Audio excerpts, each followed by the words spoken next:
us. I think we're here. I never know. We on? Hi. Oh my gosh. So many people in this chat. Let's see. Who's in the chat? Hello, D. Oh, we're here. Okay. Hello. Who's in the chat? Luis. Hello. Guten Tag. Hey. Hello. Oh, yeah. Oh. Yeah. Hello, podcast in the woods. Oh, I gotta Ooh, Nice name. that's a nice place to podcast. This is my first time watching one of these. Found the channel through Cody Leach, The Last of Us review that had Dyson. Oh, yay! Oh, it's my fault. Welcome. Okay, hey, I'll take it. Thanks for coming to our stream about The Last of Us. That was so fun. Shout out to Cody and CP. Rudy, everybody else. Oh yes, Rudy. Oh my goodness. Sorry. So now he'll be pissed if we leave him out. Oh, no. We're fighting off in the Eli chat. Roth one moment. Yeah. Oh, that's you, Yeah. Dice. That's me. Yeah. Physically fighting Eli Roth behind the Denny's. Hi. Hello, Shaim. Welcome. Oh, can't make it. Gonna go see Scream. That's totally fine. Enjoy. Enjoy. Have the best time. Yeah, it's a wild ride. Hello, other Deadass. Francis. Hello. Okay, I'm dipping halfway through this to go see Megan. What? Yay! I'm assuming the unrated version. Sorry, I'm gonna go play with Megan, my friend Megan, my robot friend Megan. That's yeah. even like weirder. Yeah. Hello, Ultimatrix. Hello. Loving the flannel. I know, we didn't plan this actually. I guess we just all knew this is cabin vibes, right? Dylan and I look like we have the same shirt. Funny enough, I woke up today and I almost wore a flannel. I love my that for God. us. But you want it to be a little different. It's alright. Oh, Lev's here. We're here. Stop the show. Lev's here. The guest of honor. 11, what do you have to say? Okay, so You everyone, have words of wisdom. welcome to another Did you hear? Tablescreams. This is a live reading of Cabin Fever, and Yes. we definitely changed up the script because Eli Roth. When was Eli Roth ever like that good of a writer? I know. I couldn't tell you, but that's just my opinion. If you like Eli Roth, valid, I can't call it. but I don't. I think this is his best written movie. I do too, unfortunately. And that says a Very lot true. because I cut 50 pages from it. Yeah, Very so we actually changed And I the script agree. up a lot, and You're welcome. yeah, I'm pretty Yeah, we did that confident for you. we made it better. It's like, with I Still Know, Yeah, where we did the Yes. Yeah. we added the that- whole relationship between Chris Walken and Rocco. Oh, yeah. Wait, how is that just me? That's just you, Rocco. That's just how That's you just talk. Hey, I'm that- Rocco. That's just the way I'm gonna start. From now on, I'm gonna narrate these in the Minecraft Titus. gamer accent. Oh. Do you guys know that? Oh, Like the that's YouTuber, very, the YouTuber gamer accent. Did you Make know? sure to- Oh no, not sure to that. smash no. that If you like this Let's video, move go ahead and smash that on. like button. I Did you thought we know? made it through Do that. we have a drinking game for us and Uh, our audience here for today's reading? Yeah, what's everyone drinking? I have I a nice leffe here. Ooh. Ooh, Sniff that. love it. me too. Mm, I the aroma. I know that according to Cabin Fever rules, we only drink beer. But as a small tribute to my main man, Dennis, I'm going to start out with a little Knob Creek smoked maple Ooh. bourbon. Okay. Perfect for your pancakes. Oh my god. Wow. Perfect for Wow, your that's amazing. pancake. I'm really. Pour that on your pancakes. Oof. That sounds awful. And then the rest of the day will be interesting. It smells very strong. Thank you. Can't be as bad as the Bahama Mama. I don't know. Maybe I don't think we have. what is I our don't think drink? we have a proper drinking game for this one. With House of Wax, it was so easy because it was like every time they said wax. All right, hold on. Hold on. I'm gonna real quick scan this. We were scan not this whole prepared thing. for this table screen. Keywords. All right. How about this? Every time we reference Bert eating something Oh. in the script. He does do that a lot. What if They it's every specify. time we say the word sick? Or infected. Oh, I like Infected? that. I like that. I like that. Anything Anything regarding related, getting sick. yes. Sick or Yeah. infected, and you have to drink. That's when we're sick, we take our medicine. Correct. Okay, I love that. I think that's good. That's a good start. I don't Do we have If any you more happen to Lefes? know any drinks with I think marshmallows? there's one left. Is one? Oh man. Already done with mine almost. Sorry. Damn. Hello, Madi. How are you? Hi, Madi. My Aunt Madi is here in the chat. Everybody say hi. Hello. Muddy! We are doing accents podcast in the woods. We are. I've never seen. We're gonna this try. Some of us movie, are gonna so try. as far as I know, this is the only Cabin Fever. Oh my god! Can't wait. I'm glad you haven't seen it. So now you'll only have our version. Love that for us. The only. You're welcome. Yes, you'll have the Tablescreams version. Love that. And then you can skip right to the remake. I didn't even see it. I forgot it was a thing. Oh. I've never seen it. Every reference to sickness and cabin fever, everyone is going to be dead. Yeah. Yeah. But you know what? We live life on the edge.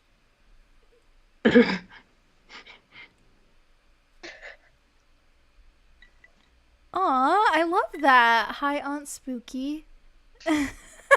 So cute.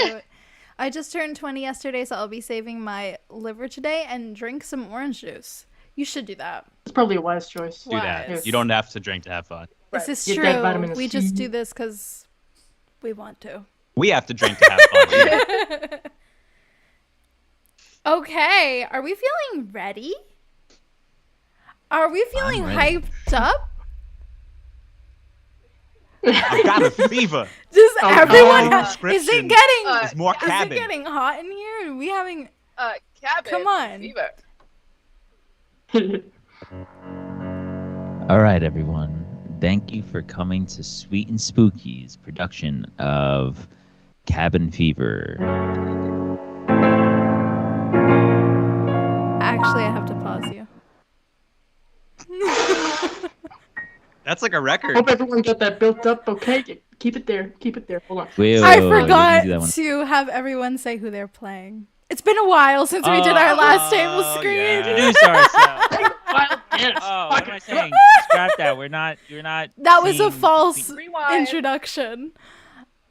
That was just gonna be I'm don't actually worry. going to start with Dice because Dice is our special guest here today for this Table Screams. They've never been on a Table Scream before. Welcome, Dice. Who are you playing tonight? And, I happen to be playing, I believe, 3 different characters. So Tommy, who works at the convenience store with Cadwell. Primarily Winston, the deputy. And, of course, we also have Eli Roth himself as Justin or Grim. Love it. We're happy it's not Eli Roth and it's you. I'll take It's a vast Yeah. It improvement. really is. Thank you. Dylan, who are you playing? I'm playing Jeff and Dennis. I think that's most of it. I'll remember as we go. Oh, I'm playing the hobo too. Yes. Yeah. Fabulous. Dylan, tell us about your amazing podcast. Oh yes, I have a podcast. It's called Hot for Creature. We watch all the movies of a given monster. We're almost done with our witch season, and then we're gonna take a little hiatus to just like do some fun stuff. Last time we did Godzilla vs. Kong, and that was a fun little miniseries. So tune in. We'll see what's gonna happen. Their podcast is lots of fun. I was on a couple It is. episodes. Hopefully I'll be back. Ah. Tell Dylan that I need to be on an episode of Hatching. why Dylan hasn't made this happen, I don't know. I know. I don't It's know. gonna It's happen. gonna happen. Melissa, hi Queen. How are you? Hello. Who are you playing? I am doing good. I am going to be playing Karen as well as Bert and a few other random little rednecks here and there from the town. From the sticks. From the sticks. From Wampusa. You know that Wambusa. backward business right there. Mm-hmm. I love it. Who's up? I will be playing who you would know as Paul, and it is now Paula. So excited. And I'm also playing Yes. Hog Lady and another character who I don't remember the name of. The Pinster. Thank you.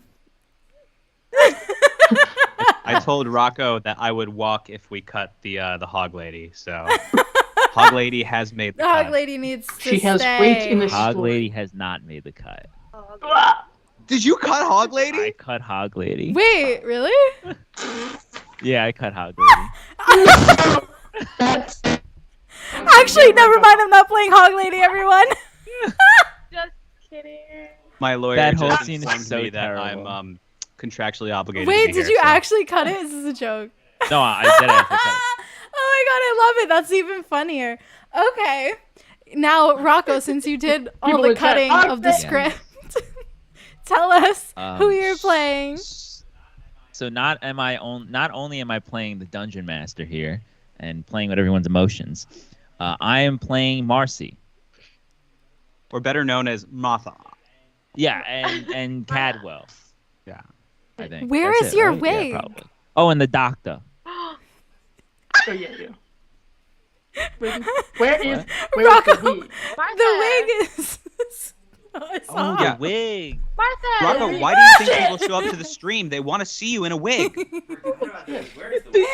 It's in the suitcase. This is like the most chaotic suitcase start, on the but floor. it's so fitting. This is a very chaotic What table are they stream. thinking? Bear with us momentarily. Hog Lady was cut. There's no Listen, wig. the last table I don't know screen what we to do with did, this. I unknowingly had the vid, and then 2 days later, I was so sick. Is that true? Yeah, when we did ginger Yeah. snaps. Oh, drink. She said sick. Ah!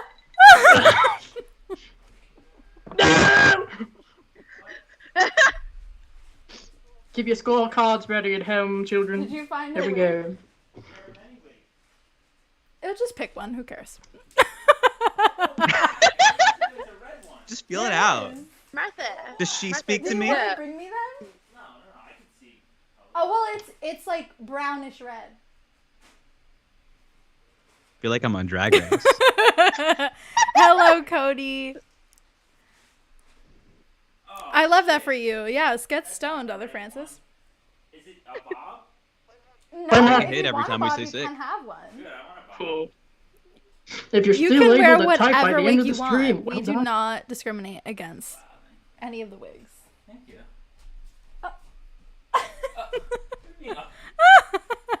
No, did we lose dice? Oh no! Dice, please Yes, full disclosure. Dice just told us there is a snowstorm going on in their area, so Yeah. come it's back. causing Dice. may cause some issues. But That'll we're gonna happen. work It's through it. okay. If dice freezes, one of us will take over. I'm sure they won't freeze for too long. We hope not. No, usually it's only like a second. I had to look up what Hopefully. party cop's name was. Oh yeah, Winston, right? Winston. Yeah, Deputy.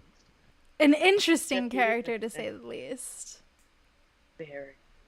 Yeah. As we wait for Rocco's transformation, for those who have seen this movie, what's everyone's favorite scene? If you have one. Is it Hog Lady? I don't think Hog Lady's even in the movie. Because you're gonna be disappointed. Major bummer coming My favorite Oh, scene. look Oh. at her! Oh, Oh my Oh, god. wait, Marcy. what wig is this? Where'd you Wow. get this wig from? Wait a minute. Wow, look at that. What a transformation. This is from the Nurse from the Collection. I want the world to know. Wait, which wig is this? This is the red bob that you have. Oh. Oh, But where are okay. the bangs?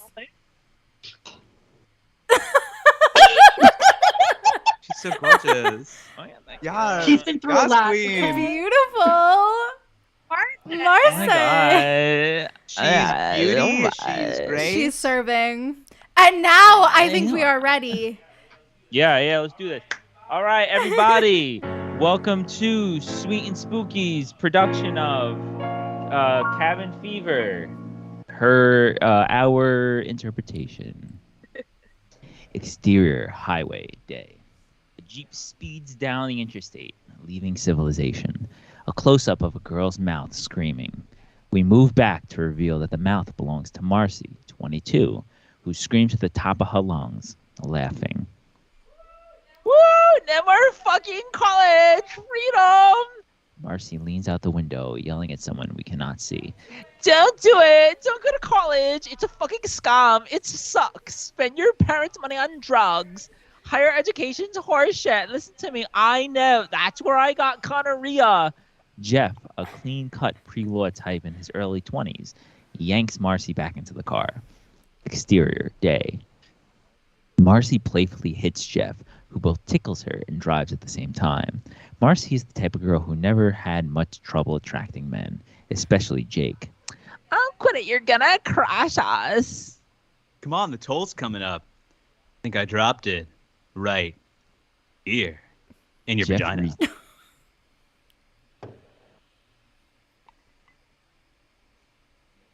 Jeff reaches between Marcy's legs, laughing. Paul sits in the back seat, squished between Bert and Karen, all in their early 20s. Paula is a cute girl, but not nearly charismatic enough to stand out in a room with these big personalities. Next to her, Karen sleeps with her head on Paula's shoulder. She holds a map in her hand. On Paula's other side, Bert plays the Game Boy. He has a goatee and wears a baseball hat low over his eyes. There are cheese doodle crumbs on his shirt. Had Bert gone to college, he surely would have been in a fraternity. Exterior, highway, day. The Jeep leaves a city. The kids drive down a suburb, then past a cornfield. They're soon in the middle of nowhere. Hey, Bert, you got any more smokes? Nope. Bert nudges Paula and shows her a full pack of cigarettes. Bert giggles to himself. Paula turns away and looks out the window. That's great, Bert. Exterior, highway, day. The Jeep exits off the highway and heads down a road. The Jeep drives on a single-lane road surrounded by woods. Off in the distance, they see a general store. Exterior, Codwell's General Store, day. The Jeep pulls into the gravel parking lot of Codwell's, a general store right out of an Eli Roth movie. Outside the store, a small boy around the age of 7 silently rocks on an old porch swing. He holds a soda between his legs. This is Dennis. The 5 kids lumber out of the Jeep, stretching. Paula saunters up to the swing and sits next to Dennis. Put her there, sport. Paula extends her hand. Dennis does not respond. What's the matter? Cat got your tongue? Out of nowhere, the boy chomps onto Paula's hand like a rat trap. Paul struggles to get her hand free, but Dennis holds tight. Ah, Christ! A man wearing a soiled apron comes running out of the store and grabs the boy. Dennis! God damn it, Dennis, no! The man swats Dennis in the back of the head with a soup can. At once, Dennis lets go and starts crying. Paula jumps off the swing, blood running down her hand. Damn it! Ugh. It's not his fault. Don't hit him. Everybody knows not to sit next to Dennis. That mongrel will give you tetanus. Maybe you should make a sign? There's a stream round back if you want to wash your hands. I'll get you a towel. Paula leaves to wash her hands. Hey, pal, you think it's a smart idea to leave your kid out here knowing he's a danger to people? Just what are you saying exactly? I'm just saying that for legal reasons, if such an incident were to bring about a lawsuit, you might be held. I don't know nothing about it. Forget it, Jeff. Save it for your law school. I'm hungry. Jeff and Marcy walk into the store. Bert looks at the man. Cute kid. Bert walks into the store. Karen stays outside, finishing her cigarette. She stands a safe distance away from the man and Dennis. Exterior stream day. Paula finds a stream around the back of Cadwell's. She sticks her hand in the stream. She hears a dog bark. She freezes. The dog barks again. The barking sounds friendly, more inquisitive than aggressive. Hey, sweetie. Paula turns around to see a blind dog. The dog looks as if its eyes have been removed, sewn shut, or both. The dog begins to sniff and lick Paula's bleeding hand. Paula doesn't move. So, what's your name? Huh, Pooch? Interior, Cadwell's day. Strange hunting tools line the walls, bear traps, different types of urines. An elderly grandfather type, around 70 or so, stands behind the counter. This is Old Man Cadwell. Afternoon. What's up? We should got something for your mom here to say thanks, Jeff. How about some fox piss? She'd love that.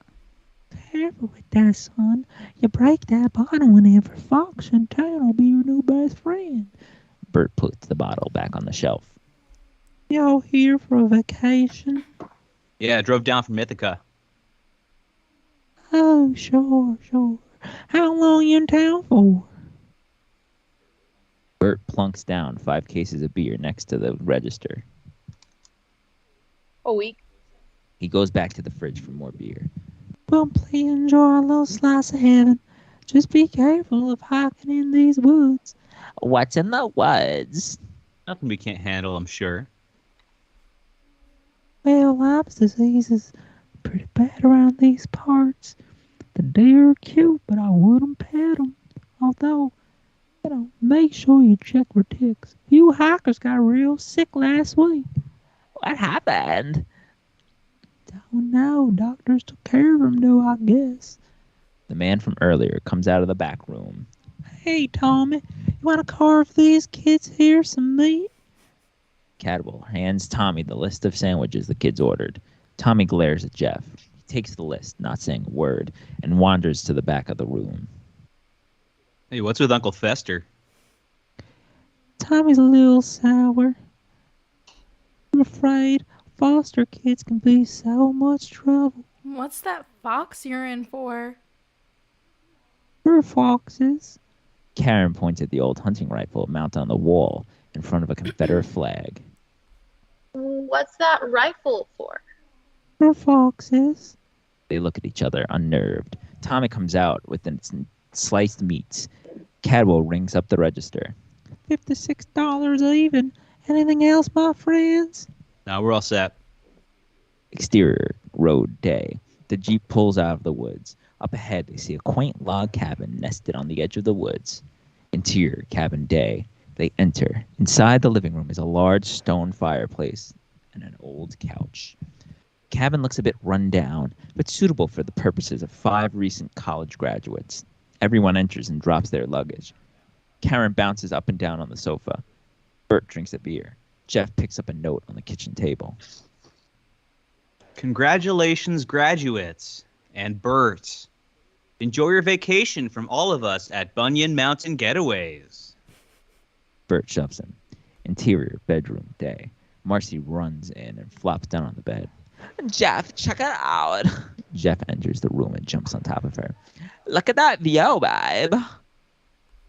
Yeah, I like it. Do you? I'm at the mountains. So did I. And by mountains, I'm making reference to your breasts. Oh, you're romantic, babe. They start kissing. Jeff starts to kiss her stomach, sliding her shirt higher and higher.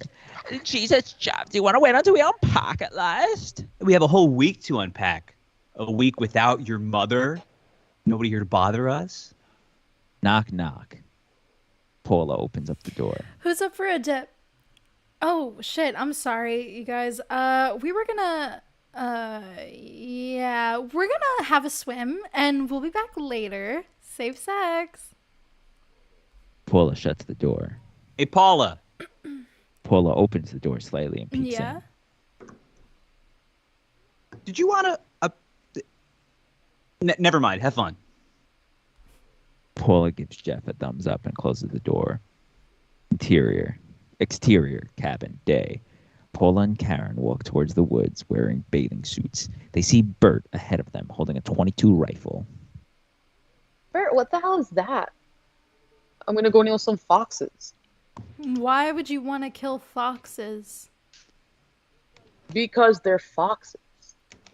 Bert takes a swig from a beer bottle. Bert, I don't want you causing trouble. Relax. I'm perfectly responsible. It's only a BB gun. Bang! Bert fires a shot well above Paula and Karen's heads, taking out a branch. Paula and Karen drop to the ground. Bert giggles and walks off in the woods. Sorry. Exterior woods, day. Paula and Karen walk along a path in the woods. Paula walks behind Karen, holding 2 towels. So, Karen, how long have we known each other? 7th grade, I guess, right? Mm-hmm. Yeah. I was thinking, how should I say this? We've known each other since 7th grade, and although we're really close friends, we've never actually... The pathway ends and they come to the beach. In front of them is a beautiful, quiet lake with a floating wooden raft about a quarter of a mile from the shore. Racing to the raft. Karen takes off to the water, leaving Paula with a handful of towels and an unfinished thought. Interior cabin, day. Jeff and Marcy are having sex, relaxing in the sun. Karen has her eyes closed. Paula sits up a little, watching her. So, you know Ken Webb? Yeah, short, greasy Ken, the guy with the CDs. Yeah, he tried to kiss me. He did? Yeah, about 2 days ago. This is a guy I've known for like 12 years. Family friend just put his hands on my face. Full on tongue. It was so gross. Well, was it gross because you've known him for so long, or because he's gross? Oh no, it was definitely him. You know, sometimes you've just known someone a long time and you kind of just want to kiss them. See if they're a good kisser or not. Nothing wrong with that. Yeah. Paula looks up at the sky. A moment later, Karen leans over and starts kissing her. They kiss for a good 30 seconds. Not bad. Karen gets up and dives in the water. Wait, where are you going? What's it look I like? thought we were kissing. Yeah, we were. So, do you like me? Is this like a date now?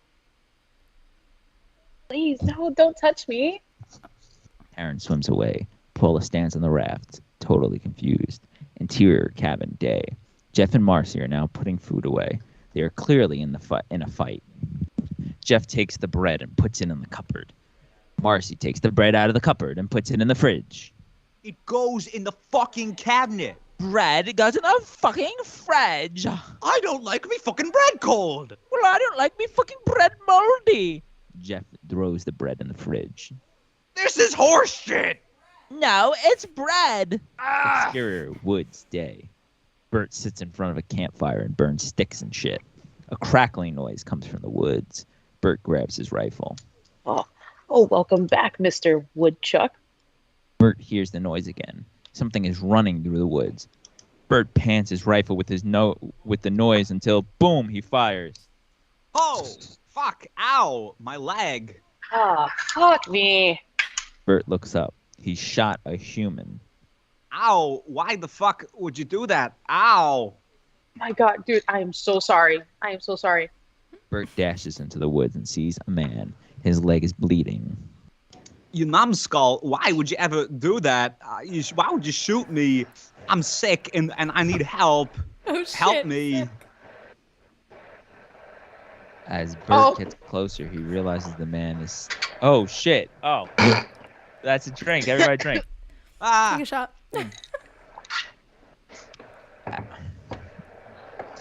Everybody at home, you better drink.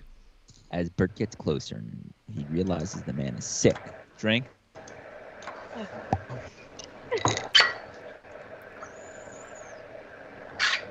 He's very, very sick. Drink.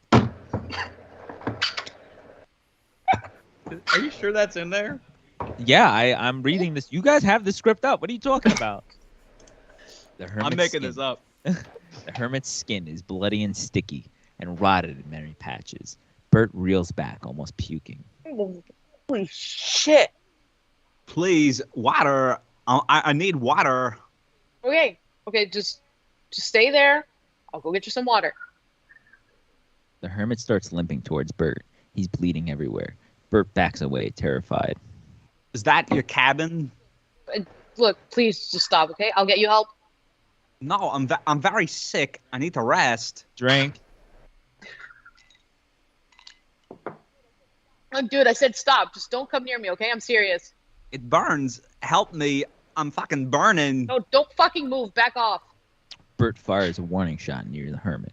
The hermit stops. Bert raises the rifle and takes aim. The hermit limps away. Bert watches him go, then runs back to the cabin. Jeff and Marcy are putting out the fire with a hose. Bert walks by them, shaking. Where the fuck were you? You want to burn the whole place down? What the fuck are you, Smokey the Clown? Don't you mean Smokey the Bear? Screw you guys. This is horse shit. Now it's fucking bread. And how fucking old are you? Can't you be responsible for anything? God damn, we can't even leave it alone for 5 fucking minutes without you destroying something? What the fuck were you shooting at anyway? I heard a fox. I was looking for foxes. Everybody with these fucking foxes. Yeah, Bert walks inside. cornhole. Marcy continues putting out the fire. Dissolve. Dissolve to exterior campfire at night. The fire now burns brightly. The group sits around the flame, roasting hot dogs on sticks and drinking beer. Bert carves a branch into a thick, sharp point with a knife. What are you gonna roast on that thing? Bert pokes the stick through a large slab of beef and begins to cook it over the fire. Marcy and Jeff share their hot dogs with each other. Karen is snuggled up next to Paula. She's had a few beers. Oh, come on, Paula. You got to tell him. No. It's a traumatic experience. I don't want to talk about it. I like traumatic stories. I mean, not about me, but, you know. Paula, trauma bonds people. Come on, you can tell us. Trauma bonds the people who experience it, not the people you tell it to. Dude, just tell the fucking story. Fine. I used to go to this bowling alley, Lenny Mead's Brighton Bowl. You guys remember it? Oh, it's the one in Brighton, right? Yeah. So every weekend I would go bowling there, either with my dad or for a birthday party or something. Anyways, one weekend I asked my dad if we were going, and he said no. He said the alley was closed. They sit around the fire. They sit still around the fire. Bert holds a flaming marshmallow. Oh, this marshmallow was so There fucking had been burnt. a break-in. All the employees were held at gunpoint and then tied to chairs. The chairs were all sit in a circle. That way each person was forced to watch everyone else. Then, after they'd been gagged and beaten, the robber, this sick fucking maniac, finds a ball peen hammer. I've got a ball peen hammer for you right here. Come on, Jeff. Don't be a slice of moldy bread. Anyway, one by one, he smashed the backs of their heads open with a hammer. Each person had to watch their friends die, knowing that they'd soon be next. Karen slides a little further away from her. Paula starting to scare the hose. But this guy doesn't stop, right? He breaks out the fire axe, the alarm sounds, but he doesn't care. He hacked off all their fucking limbs, dismembered them completely. The police found 6 bloody torsos tied to the colored bowling seats. Blood everywhere. The killer was some disgruntled employee. And that was my childhood playground. Well, that's not even the best part. Now the place is a Toyota dealership. Hey, tell him about the bald guy. You remember the happy bald guy? Oh, no. He used to give us our shoes and quarters for the video games. There was this room with pool tables, but my dad never let us go in there. The bald guy, he was always happy. But the killer got him too. When the cops searched the end of the lanes, they found the chopped up body parts. The killer had bowled people's organs. I mean, legs, arms, everything thrown down the lane. They found the bald guy's head in the ball return. He was still smiling. Oh no. Oh, yeah. Oh, screw you. I know you're full of shit. No, it was in the paper, I swear. I'm laughing because Jeff's an asshole and he's making me laugh. Jeff is on his back laughing. Everyone is laughing now. Paula Look, stands I up. know I'll burn in hell for laughing at it. I can still hear those fucking pins. The cracking and bouncing, the Cubert machine, the way the shoes smelled, the... Paula turns around, smack into a strange face. The man stands on the edge of the woods, hiding in Oh, the shadows. fuck! What are you doing? The man leaps back, startled as much as Paula. His Siberian husky dog barks. Everyone at the campfire moves back away from the dog. God, it's Wolf. The man steps out of the woods, closer to the light of the fire. He looks about 30. Yeah, sure, Eli Roth. He wears climbing boots, camouflage pants, and a bandana on his head. This is Justin. Dude, I'm cool. Are you fucking spying on us? No! Have you guys seen two guys, like two huge guys out here? Justin appears harmless, as does his dog, who's just calmed down and joined the group at the fire. Not with guns, no. Check this. I'm climbing here this afternoon.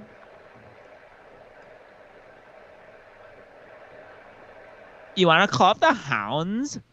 Justin pulls back his dog, who's licking the marshmallow off Marcy's face. Hey, yo. Bert lowers his stick and sits down next to them. Dude, he's cool. That's Dr. Mambo. He's a doctor? Wait, like a physician or a professor? So check it. I'm almost at the top of this nasty face I'm climbing off melee, and these dudes start shooting at me from the ground. I'm like 1,000 feet off the ground. There's no way I can climb down. I look up, it's like 50 feet to the summit. Are you a fugitive or something? No way! These dudes were pissed at me for what I did to their sister. So anyway, I know if I climb down, I'm wasted. So I did a hand jam, finger hook, leg sweep, and I made it to the top. Guess who's waiting for me? Darlene, the sister I mated with. But this time, she's got her daddy there. And guess who her daddy is? Do we care? Fucking none other than Steven Seagal's stunt double in True Justice, Peter Kent. Swear to God. He's got a shotgun pointed, and he tells me to get on all fours, and I'm like, fuck this! So check it. I did a crescent kick, and boom, knocked the rifle right out of his hand. I pulled out my boot knife, grabbed his, punched him in the face.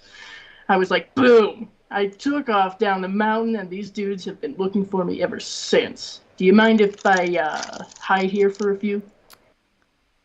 Everyone looks at each other. Nobody quite wants to be the first one to say no. We were having a bit of a private conversation, if you don't mind. Oh, that's cool. I stole this weed off those guys. I just wanted to smoke it off in case they caught me. Justin holds up an enormous bag of pot. Everyone immediately changes their tune. It's my best friend! Let's fucking go! On and set her, smoke me up, daddy. Sorry, what was your name again? Justin, but you can call me Grim. Like Ramas? Grim's my skating name. I got it out in Berkeley at this extreme games competition. I skated over this dude's face doing all the impossible in a salad bowl. Justin lights up a bowl and hands it to Karen, sitting down next to her. Dr. Mambo sits down as well, taking up the last space of the campfire. Paula is left standing. Oh, hey, Karen went to school out in Berkeley. Dude, Justin puts his arm around Karen.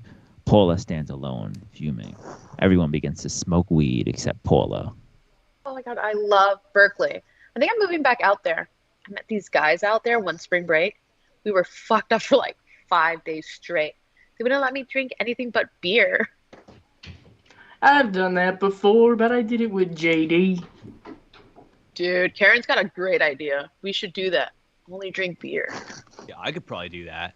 Doubt you could. Oh yeah, well, I bet I can drink only beer for the rest of the fucking trip. If you catch me drinking anything else, you can have my supply. Fine. You're on. We only drink beer. Jeff and Bert shake on it. Jeff leans over and blows smoke into Marcy's mouth, finishing up with a kiss. Paula watches them. A thundercloud bursts. Rain starts to drizzle.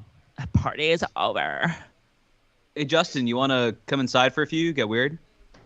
That's cool, but I gotta go back to my tent. I left a climbing gear out, and if it gets soaked, that's like $4,000 worth of gear pissed away.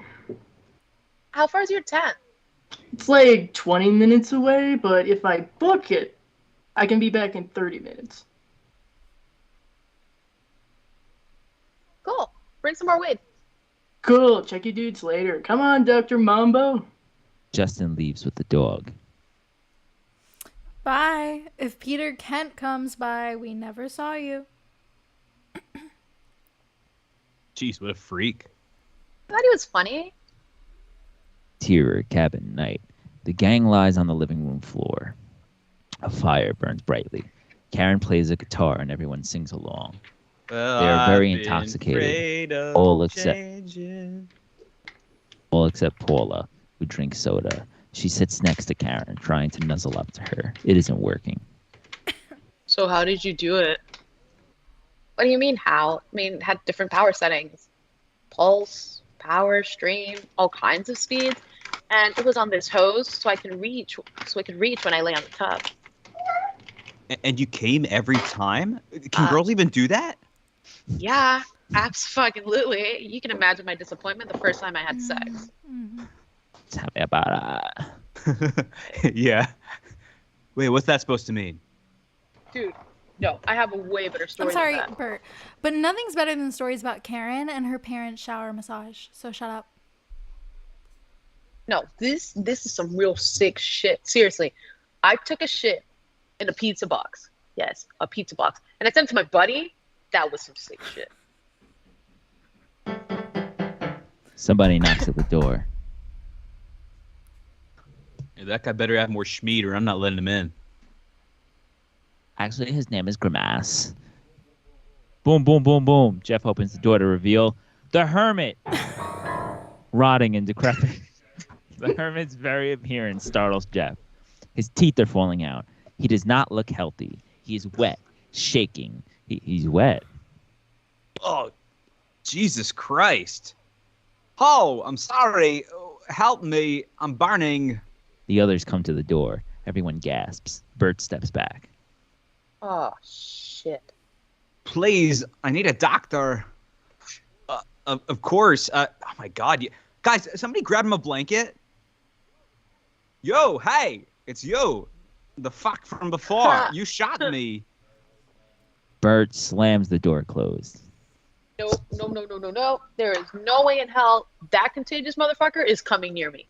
Karen moves to the door. Bert blocks it. Bert, he's sick. For Christ's sake.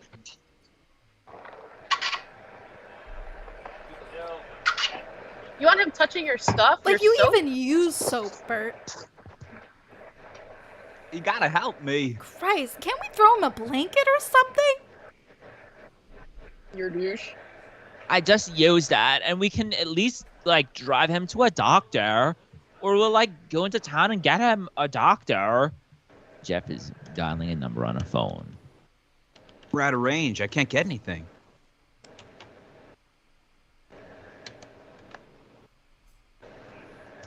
Crack! Everyone stops.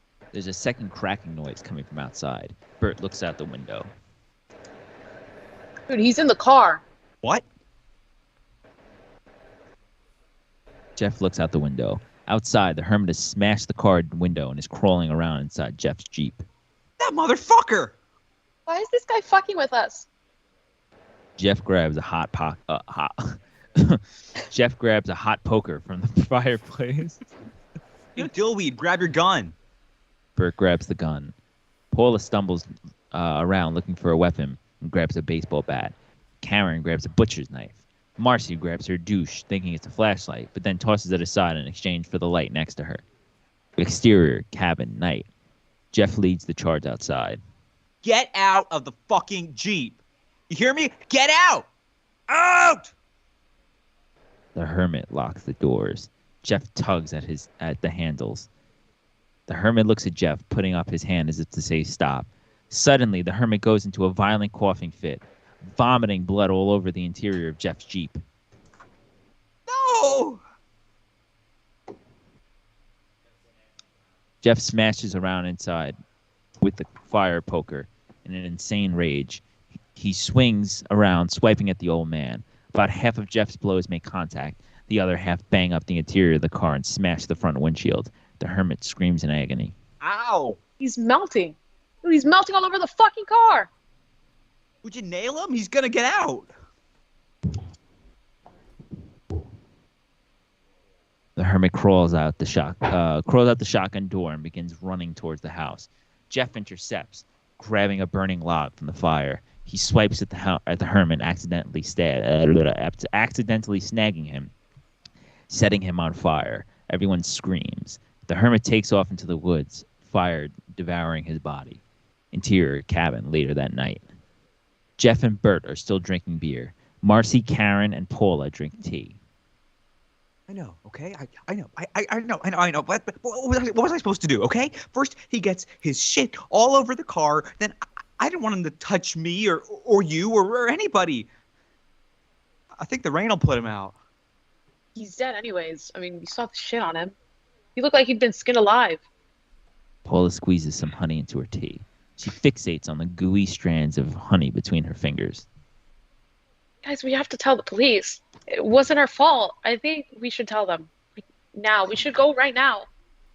Jesus, calm down. The headlights are busted, and I'm not about to drive in that car with that guy's fucking blood all over it. Tomorrow we'll clean it up, and then we'll go report the accident. The key word here is accident. That guy's skin. Holy shit. She looks at the honey, which begins to resemble the hermit's skin. Exterior, cabin, morning. Jeff, Paula, and Bert examine the scene. Broken glass, muddy footprints, it's all incriminating.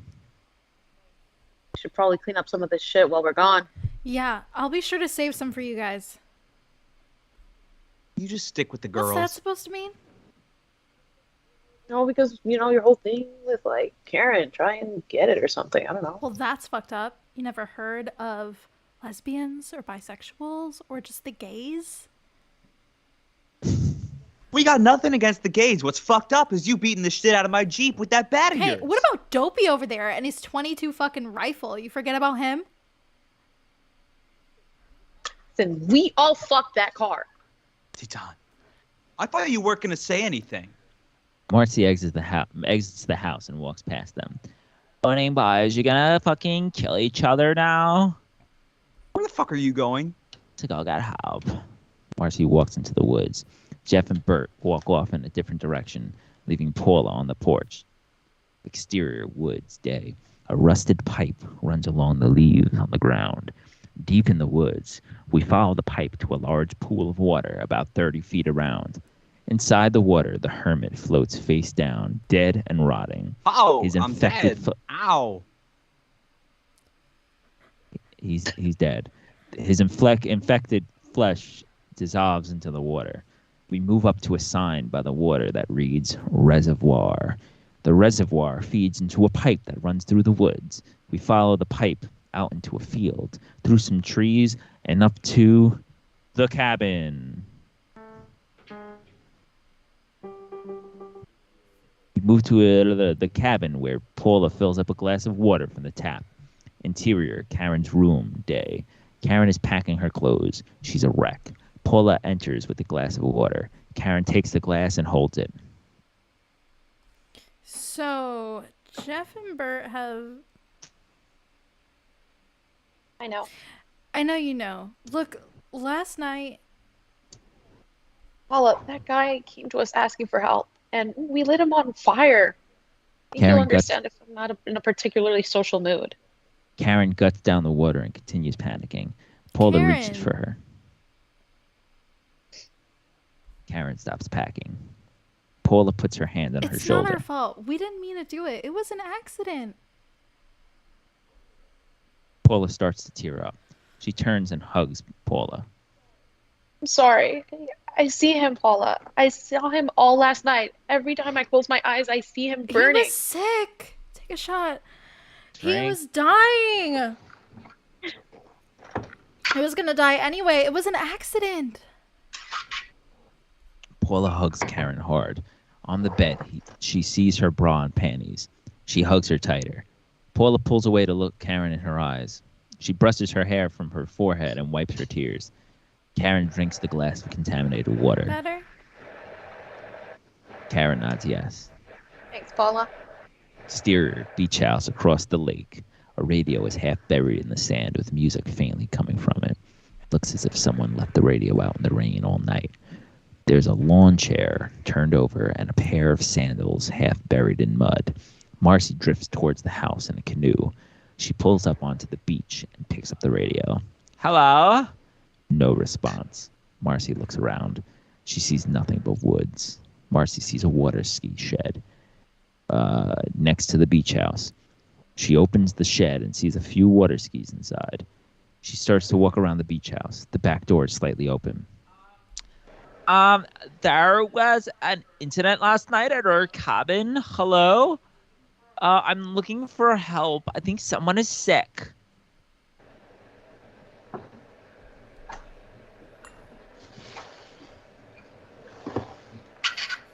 Marcy puts her palm on the door and lightly pushes it open. The door creaks slowly until it suddenly flies open. Bert stands on the other side of the door, holding the handle. Ah!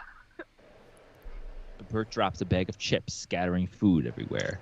Jeff catches up to him. What the hell? Did you find any of that? Nothing. I tried to follow the path that old guy ran, but I couldn't find him.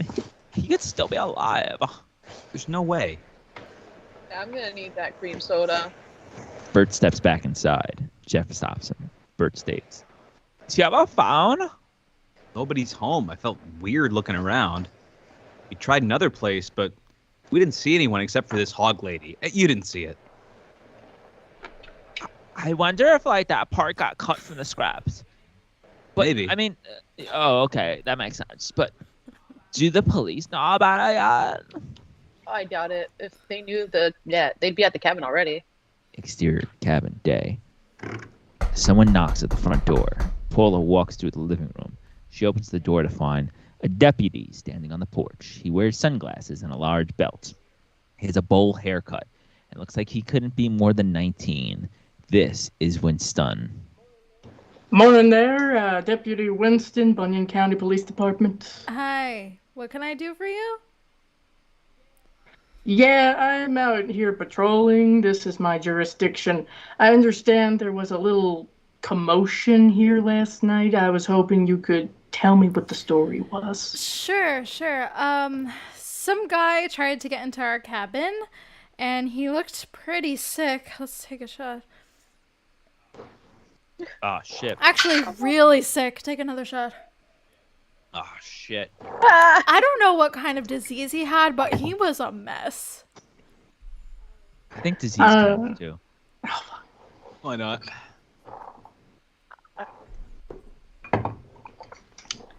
I'm gonna have to report this. Sure, of course. In fact, my friends are looking for a neighbor right now, so we could call you guys. We don't have a phone up here. Most people got radios. That's what I use. Winston notices the campfire and the beer cans.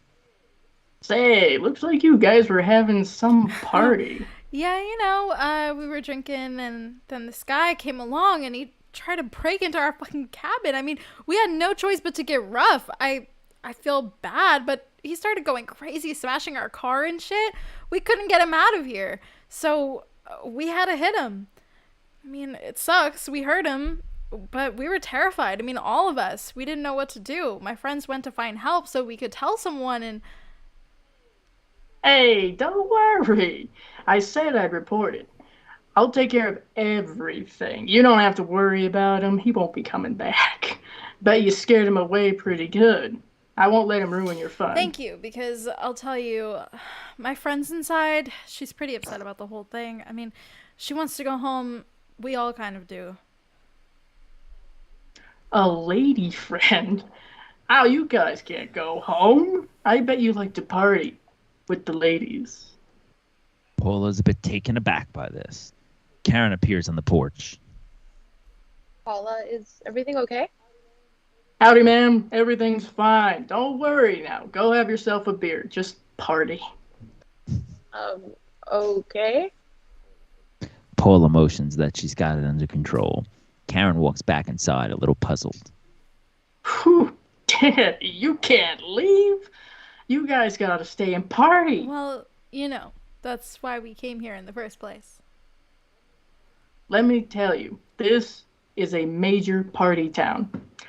You know how sometimes you get to a new town and think, well, I'm gonna get laid because this is a new town, and if the girls see me, they'll know that I'm fresh meat and I'm not interested in commitment. I'm familiar with that theory, yes. Well, this is the town where that happens, my friend. For instance, my cousin goes to school in Wambusa, and whenever I visit him in Wambusa to party, I think, well, I'll definitely get laid because I'm in Wambusa. You see, those girls don't know that I'm the deputy, so I figure they'll really party hard with me, but it rarely happens. That's too bad. I bet you used to rule this town. Oh, yeah, but that was before I got the badge. Badge will make you grow up real quick. Winston notices the Jeep. Say, that guy really did a number on your car. I should put out an APB, make sure we catch him. Yeah. I mean, it wasn't totally him. We kind of hit it too, but only because we were trying to scare him away. Do you think you could get someone up here to fix it? Of course, I'm not an idiot. Your top priority. You're a party woman. I can have someone here tomorrow afternoon. Where was I? Wambusa. Yeah, so that's the thing. In Wambusa, I never got laid, even though it was a new town. But I'm telling you, now that you're in Bunyan County, this is the town for action. This is a great party town. We're gonna have great parties, right? Right? Paula nods.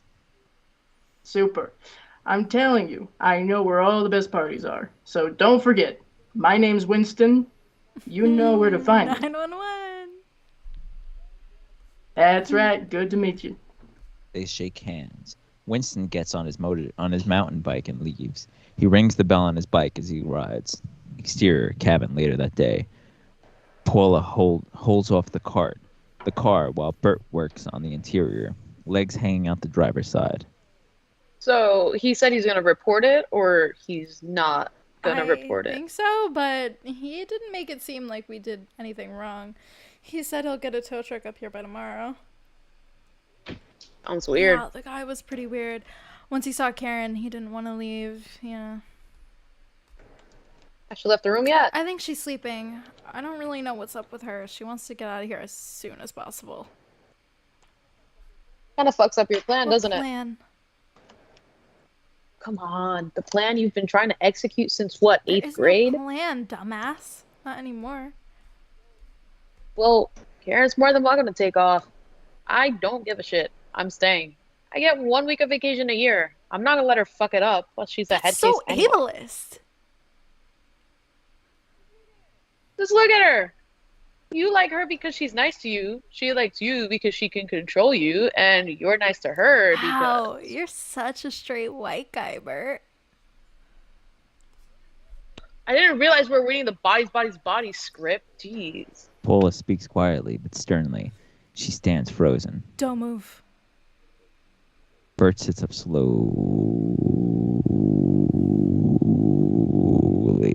standing about 10 feet from the car, just by the edge of the woods, is Dr. Mambo, Justin's dog. Oh man, it's that freak's dog.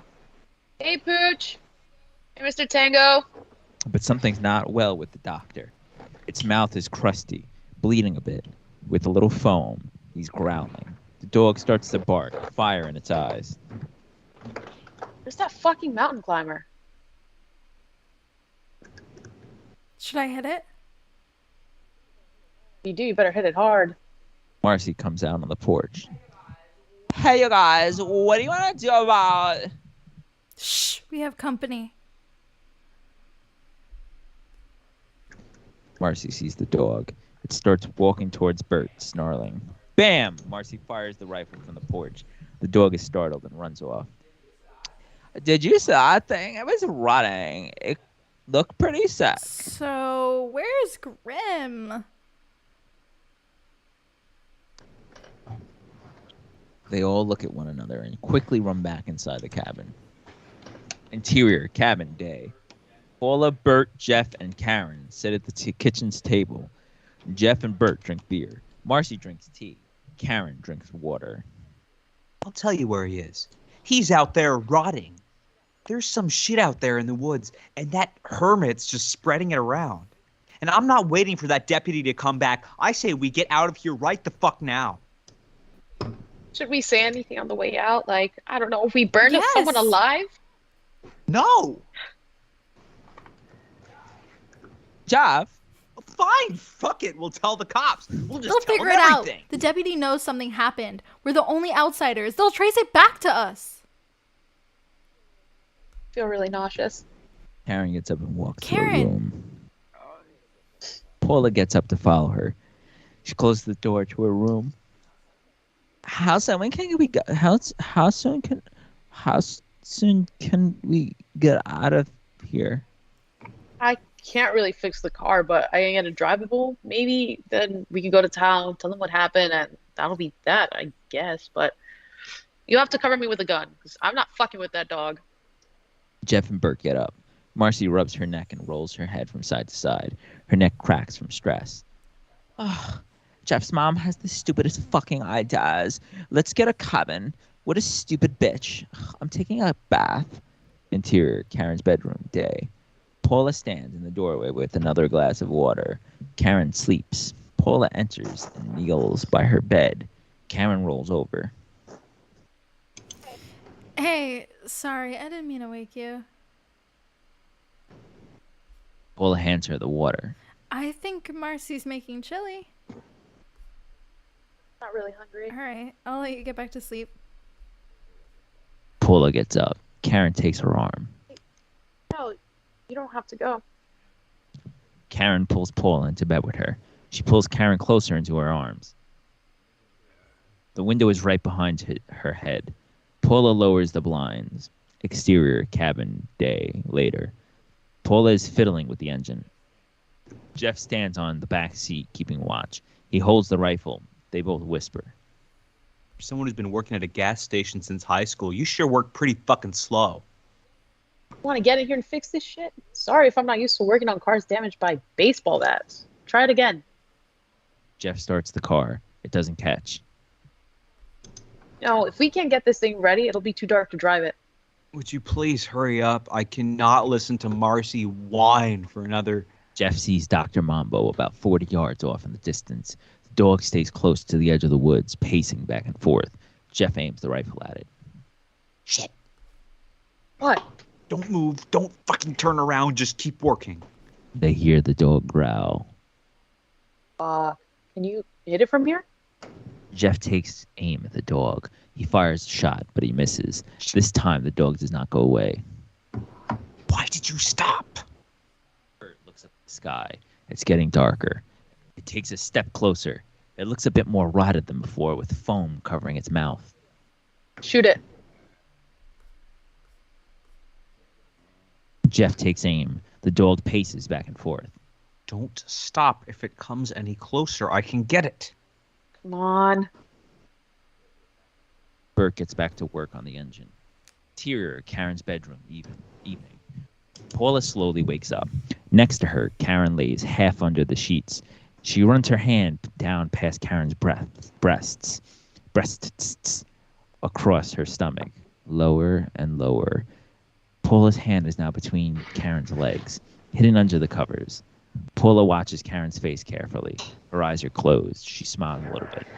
Paula twists her arm slightly lower, moving her hand around a bit more aggressively. She never takes her eyes off Karen's face. Suddenly, Paula stops moving. Something doesn't quite feel right. She pulls the sheets down to reveal her fingers digging into the rotting flesh of Karen's thighs. A pus-filled, rotting spiderweb virus covers Karen's legs. Paula's hand has been picking away at the dead flesh at the top of Karen's thighs. The disease looks similar to that on the old man. Oh my God. Paula runs into the bathroom, holding her moist, bloodied hand in the air. Interior living room, not long after evening. Paula runs into the living room in a panic. Marcy is cooking in the kitchen. It's Karen. Marcy runs into Karen's room. Exterior, cabin, Bert! evening. Paula bursts onto Bert! the porch. Bert Fuck. pops his head up, banging in on the hood of the Jeep. Fuck. Come here now. Jeff watches the dog in the woods. Dr. Mambo is still at the edge of the grass, watching them. We're coming. Suddenly, they hear Marcy scream from inside the cabin. They all run inside. Jeff holds the rifle behind them, aimed at the woods. Interior, Karen's room, night. Marcy is still screaming. She's turned away from Karen. Karen moans in bed, not really conscious. Jeff, Paula, and Bert run in. Marcy grabs Jeff and holds him tight. Oh God, she's sick. She's caught it. She's sick. That's two motherfuckers.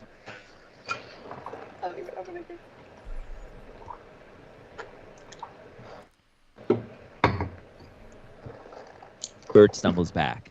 My God. God, she got it. Karen begins to get out of bed. They all see her rotted leg. Guys, help me. Paula, Bert steps in and shoves Karen back in bed. stay in your fucking bed. Don't fucking come near me. Paula jumps between Bert and Karen. Jesus, Bert, calm down. Take it easy. No. Bert shoves Paula out of the room. He pushes everyone out. Right. Everybody get the fuck out. Hey, get the fuck off me, man. No, back. Out. Down now. Bert points at Karen. You stay in your bed. You're not Fucking fucking going anywhere. animal. Bert pushes Paula out of the door. Karen begins to get out of bed again. I'm bleeding and it really burns. Somebody. Bert slams Karen's door shut. Interior hallway outside of Karen's room. What night. the fuck is your problem? She's your friend. She's fucking sick. She's not coming near me. Yeah. I'm doing this for you too. I'm doing this for all of you.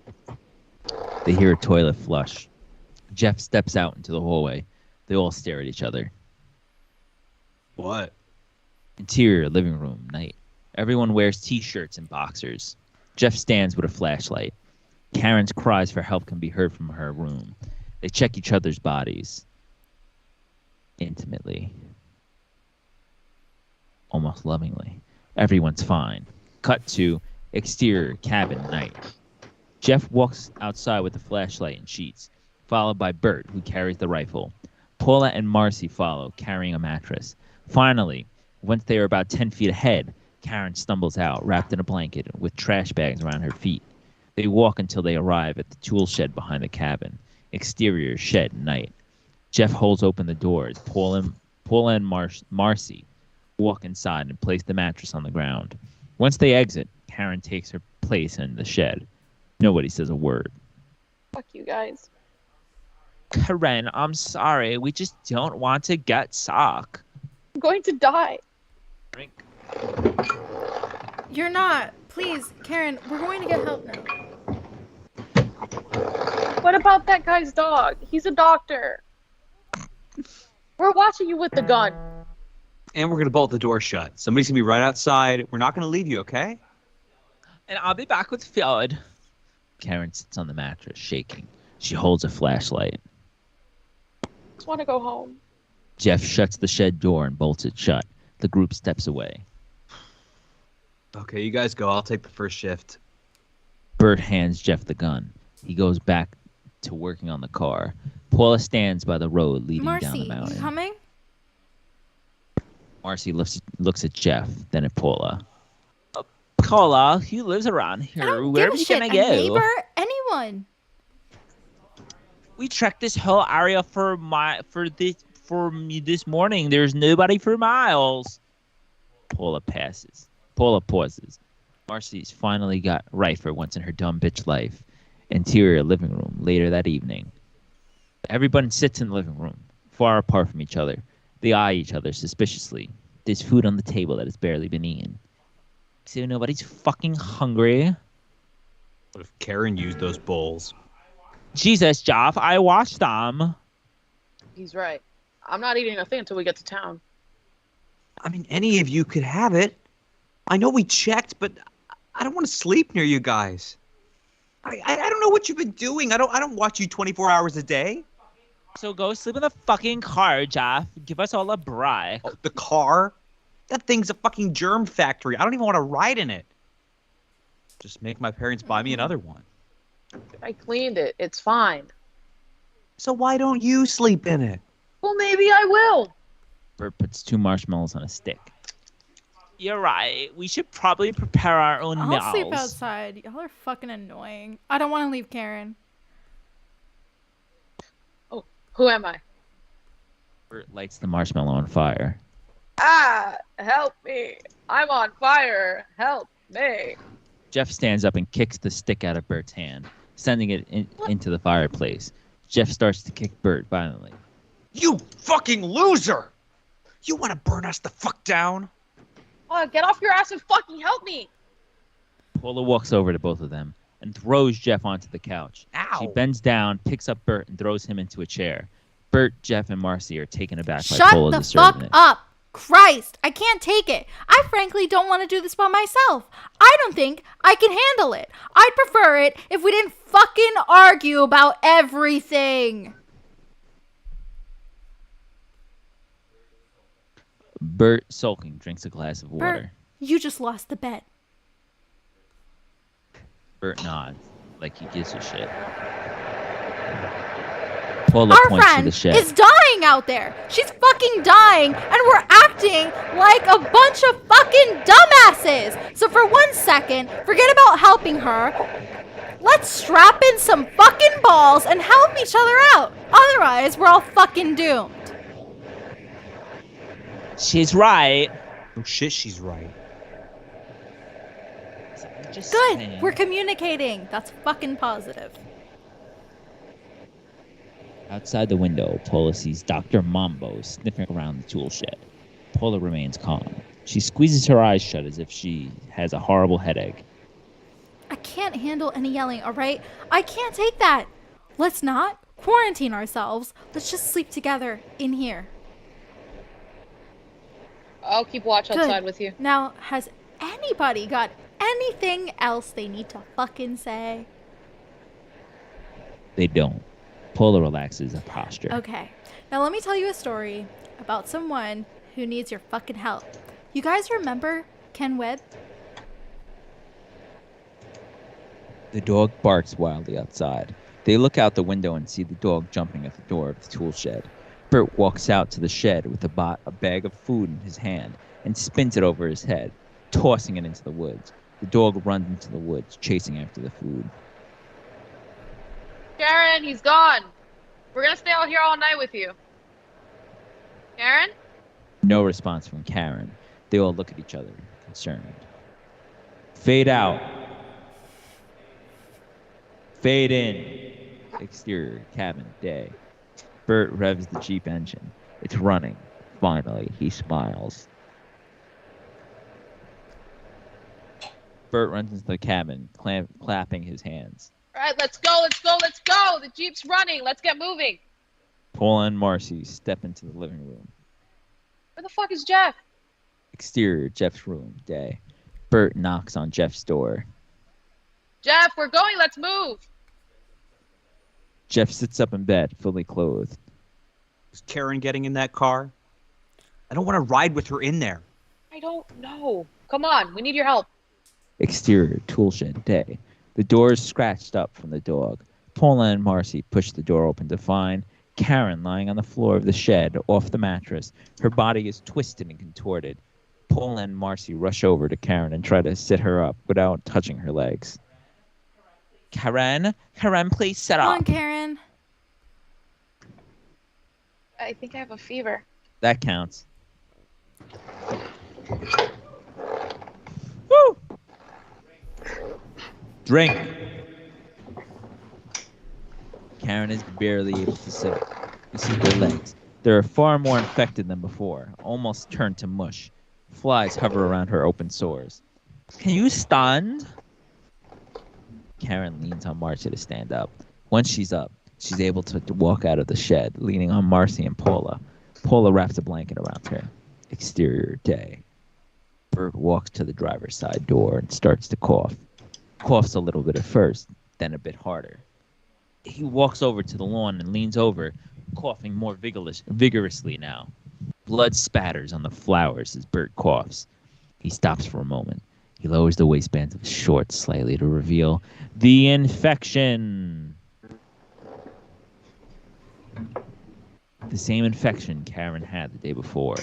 Bert looks up to see Karen limping towards the Jeep. He knows he's next. Jeff, we're ready. Let's move it. Now.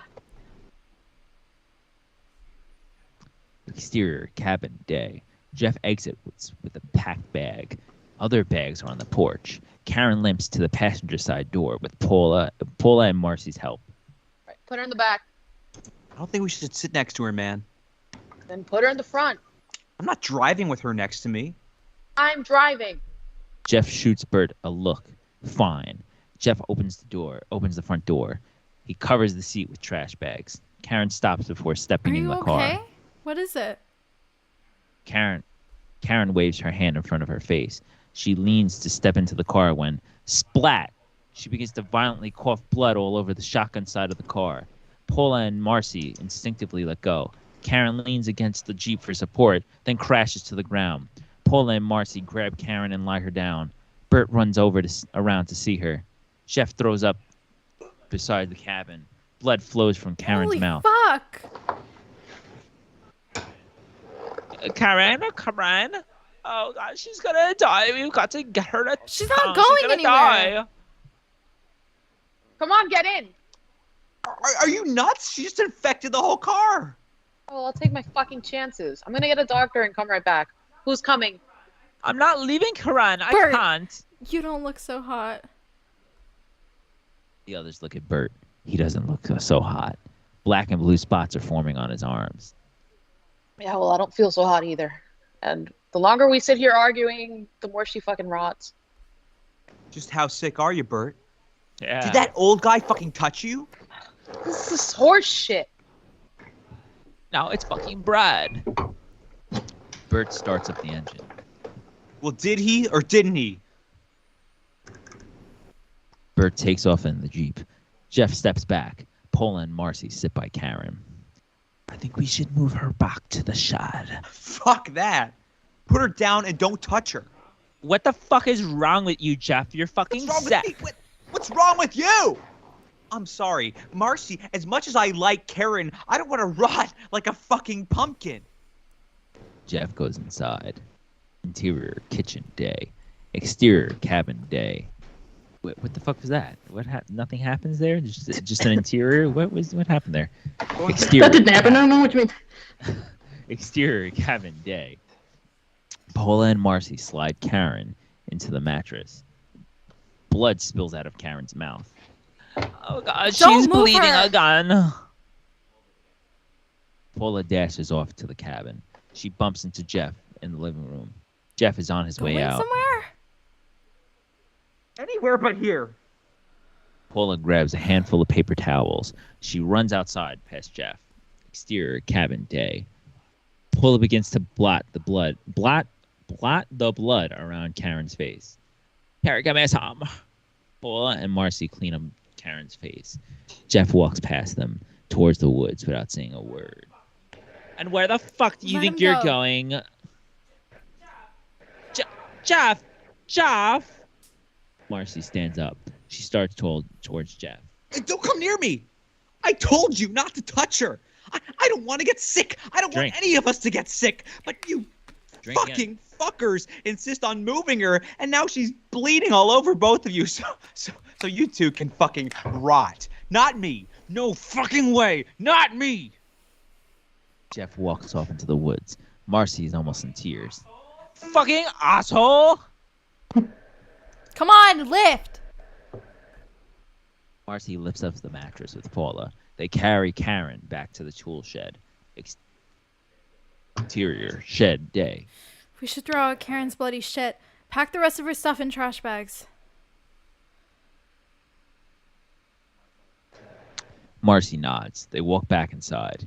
Interior living room later that day. Paula stepped into the living room, freshly showered and changed. Nobody's there. Interior Marcy's room, day. Marcy sits on her bed, staring out the window. Paula enters. We're all gonna fucking we're all gonna get suck and drink. And Jeff's in the woods getting fucking drunk. Paula puts her hand on Marcy's shoulder. We're not gonna get it. Bert's gonna get help and Karen will be fine. I promise. It's like being on a plane when you know you're going to crash. Everyone around you is panicking, screaming, we're going down, and all you want to do is grab the person next to you and just fuck the shit out of them because you know you'll be dead soon anyway. Marcy looks up at Paula. They stare at each other in silence until Marcy grabs Paula and pulls her on top of her, kissing her furiously. Cut to exterior water ski shed day. Jeff sits in the water ski shed at the house across the lake. There are empty beer cans around him. He's drinking a beer. If one of the bottles should happen to fall, Bert's a fucking dick on the wall. 96 bottles of deer on the wall. 96 odds of deer. Karen is a fucking dick, and everyone's a fucking dick, and I am drinking beer on the wall. Exterior Jeep day. Bert pulls out onto the highway, ignoring the traffic. His head is soaked in blood. Interior Marcy's room day. Paula and Marcy are still having sex. We see Marcy's back. Paula sits up. Her hands dig into her. Very slowly, her nails rip down Marcy's back, leaving a trail of black and blue flesh. Paula finishes. Marcy climbs off. We see her eyes go wide open. Exterior Cadwell, same. The Jeep roars into the parking lot, skidding out. Bert stumbles out of the Jeep, dripping with blood. There's a sign next to Dennis's swing. It reads, "Do not sit next to Dennis." Bert staggers towards the entrance. As Bert gets closer, Tommy steps out. Mr. Cadwell! Mr. Cadwell! What the hell happened to you? My friend. She's sick. Drink. Hold it. Hold it right there. Dude, she's real sick. I need a doctor. Drink. Please. Stop! You don't look so good. I know, okay. I think we're all getting this weird disease and Drink. we can't stop it. Is there a hospital near here?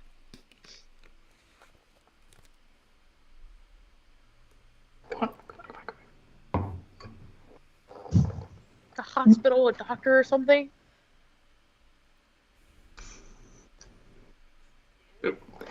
Yes? Stay right there. Don't come any closer. I'll call a doctor. Thank you. Thank you. Bert crouches down, catching his breath. As Tommy steps inside, Dennis starts to yell. Pancakes! Pancakes! Dennis's face lights up. He gets more and more excited with each breath.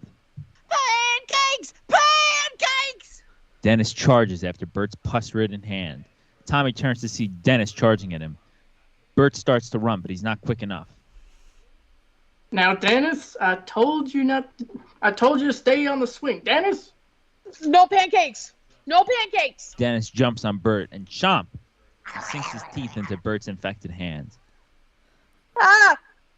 Bert wiggles his hand away. Dennis doesn't like the taste. His face turns sour. He realizes his bite and starts to cry. Dennis runs crying to Tommy, spitting out a mouthful of bloody crust. Tommy turns to Bert, fire in his eyes. Why did you come here? Now look what you done. Look what you done to this poor boy. What's he done to you? Sir, look, we need a doctor. We really need a doctor. I already lost one boy. I ain't losing another. What if the doctors can't fix my boy? You get my boy sick. It's the same as killing him. It's murder. Pancakes. Pardon? Before, you being sick, that's your problem.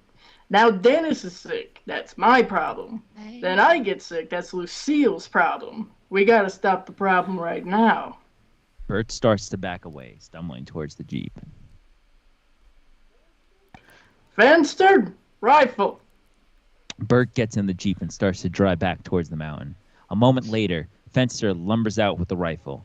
He's a hulking mass of stupidity, wearing a bloody apron that says "Kiss the Fenster." Interior, Marcy's bedroom, day. Marcy exits the bathroom wearing a bathrobe. Paula comes in fully dressed. Jesus, Paula, you really did a number on my back.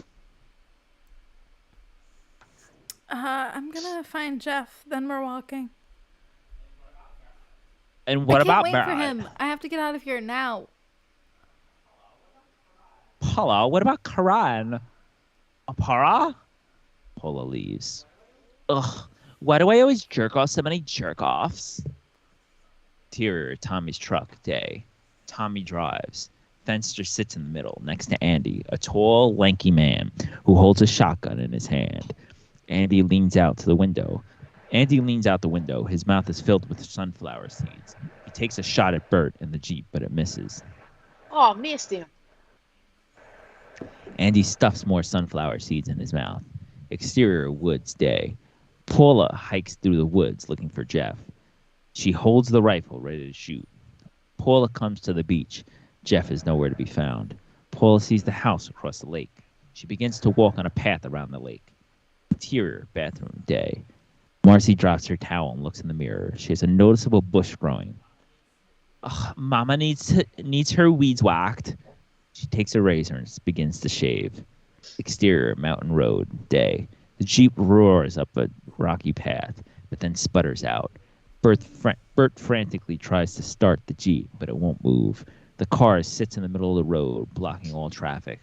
Bert tries to start the car again. Nothing. He jumps out and starts running up the road.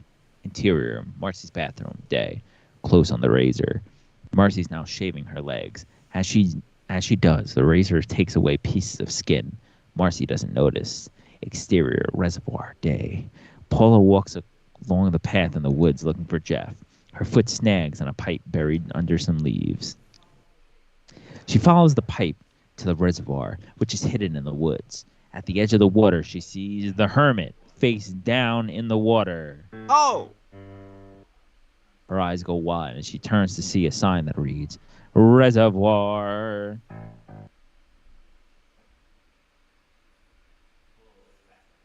Paula looks back in the water at the rotting man. She looks at the pipe that leads to the cabin. No.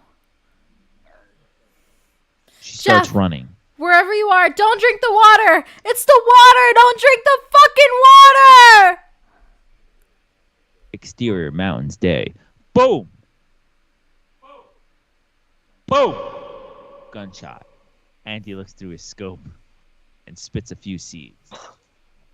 Still nothing. Bert hears the gunshot and cuts off the path into a wiry brush. As Bert runs through the thorny bushes, the branches rip away pieces of his flesh. It's as if Bert is running through a paper shredder. He hears Tommy and Andy in the distance. Up here. Mm-hmm. Bert takes off. Interior, Marcy's bathroom, day. Jesus Christ, there's a lot of narration. Marcy shaves her legs. In the tub, pieces of skin fall, staining the water with blood. The flesh peels off so easily that Marcy still does not notice. Finally, with one long peel from the top of her foot to her thigh, she slices off her skin with the razor, like peeling the skin off a banana. Marcy sits up and screams. She tries to wash the wound, but the stinging only intensifies. Marcy tries to stand up and propping herself up. But ends up turning on the shower. The water spray tears into her flesh. Marcy screams louder. She bursts from the front door of the cabin screaming. She has a towel wrapped around her bloody, skinless leg. In front of the cabin, Marcy sees Justin's dog, growling, snarling about 20 feet away from her. Marcy turns to run back inside, but the dog charges after her. Before she can run any further, knocks her down, slamming her head against the porch. Exterior, cabin, day. Paula emerges from the path in the woods to find a bloody mess in What the front of the cabin. fuck? A bloody trail leads to the tool shed.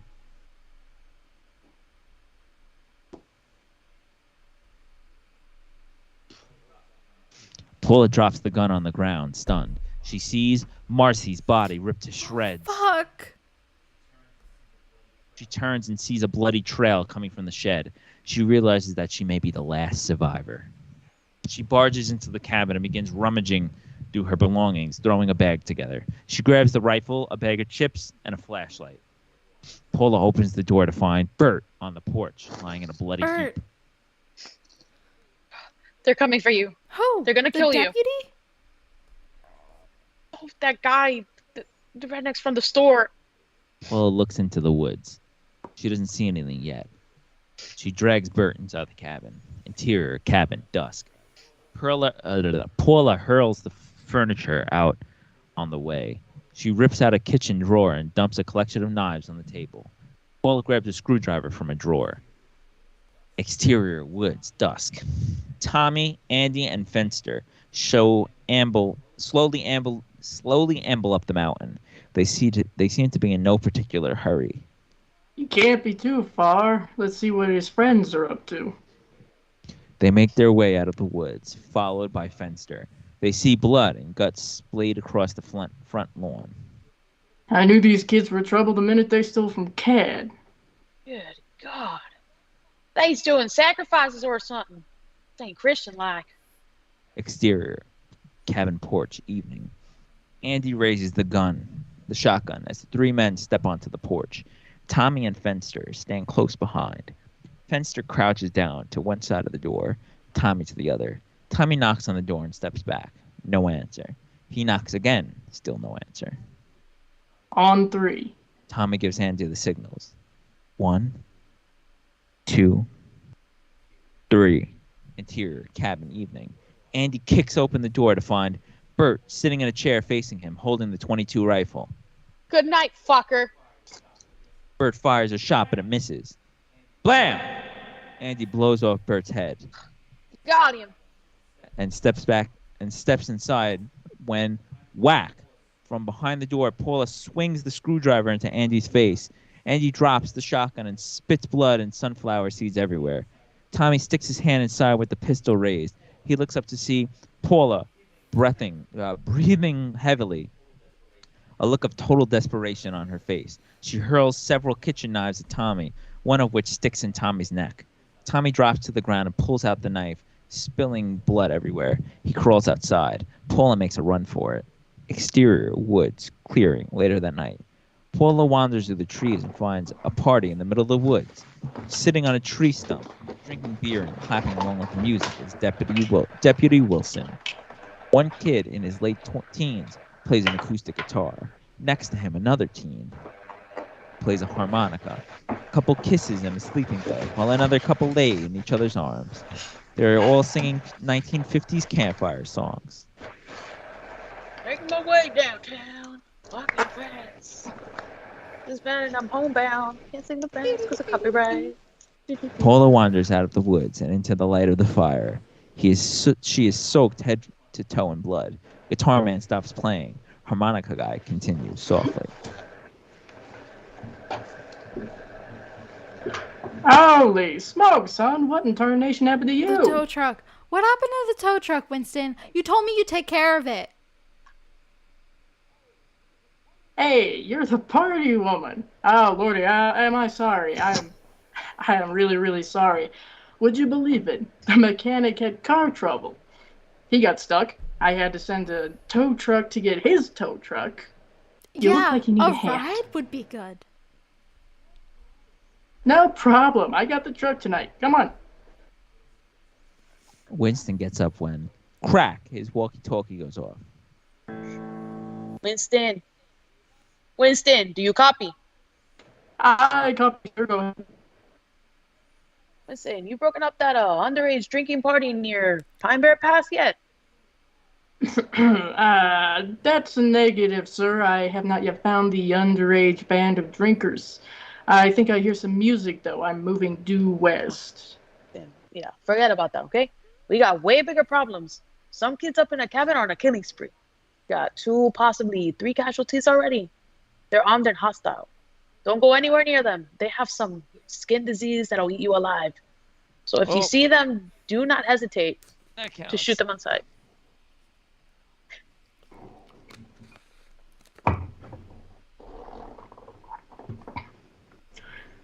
Could you repeat that last part, sir? I said, if you see the kids, shoot on sight.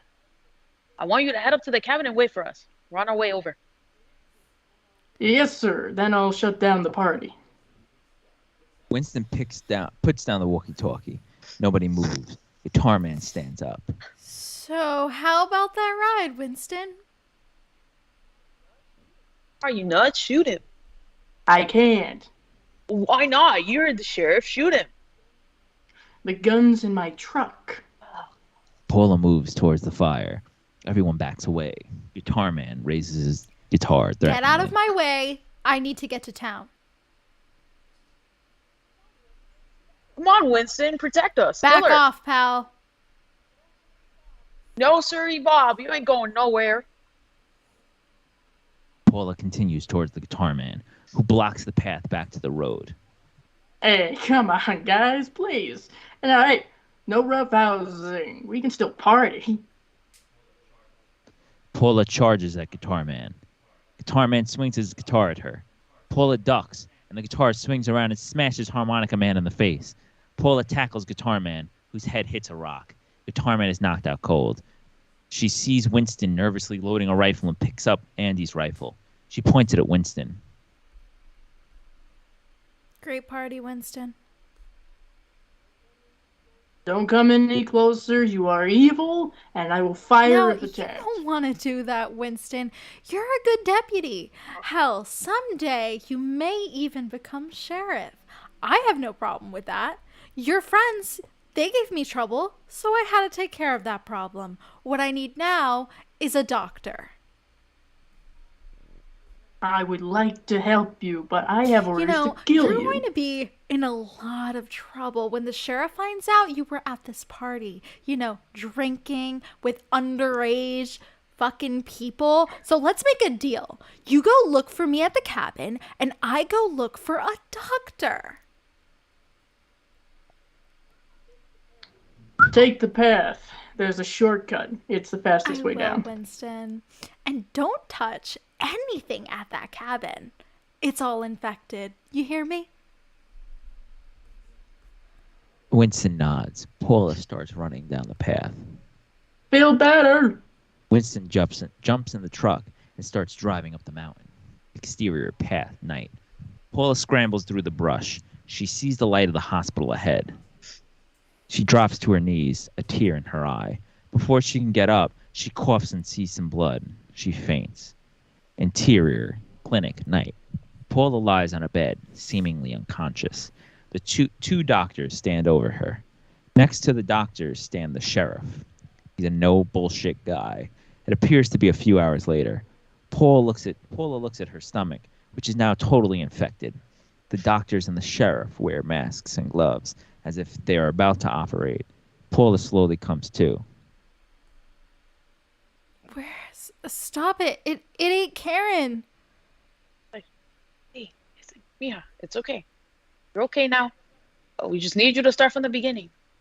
Where are your Did friends? you stop it? Is it safe? Where's Jeff? Fuck is Jeff? The doctors look at the sheriff. The sheriff jots down some notes and looks at Paula. You have necrotizing streptococcal infection. It's like a strep throat, but in your skin. Are you allergic to penicillin? Paula nods her head no. The doctor hands Paula 2 pills. She swallows them. Where did you come from?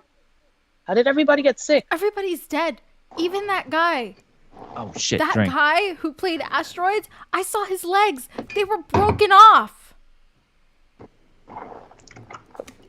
It's very serious. We need to know. Where did you get the disease? Drink. It was that old guy. He looked like Bert's fucking marshmallow. He said he'd get a tow truck. I should have killed him too. Fuck that dog. Fuck Karen.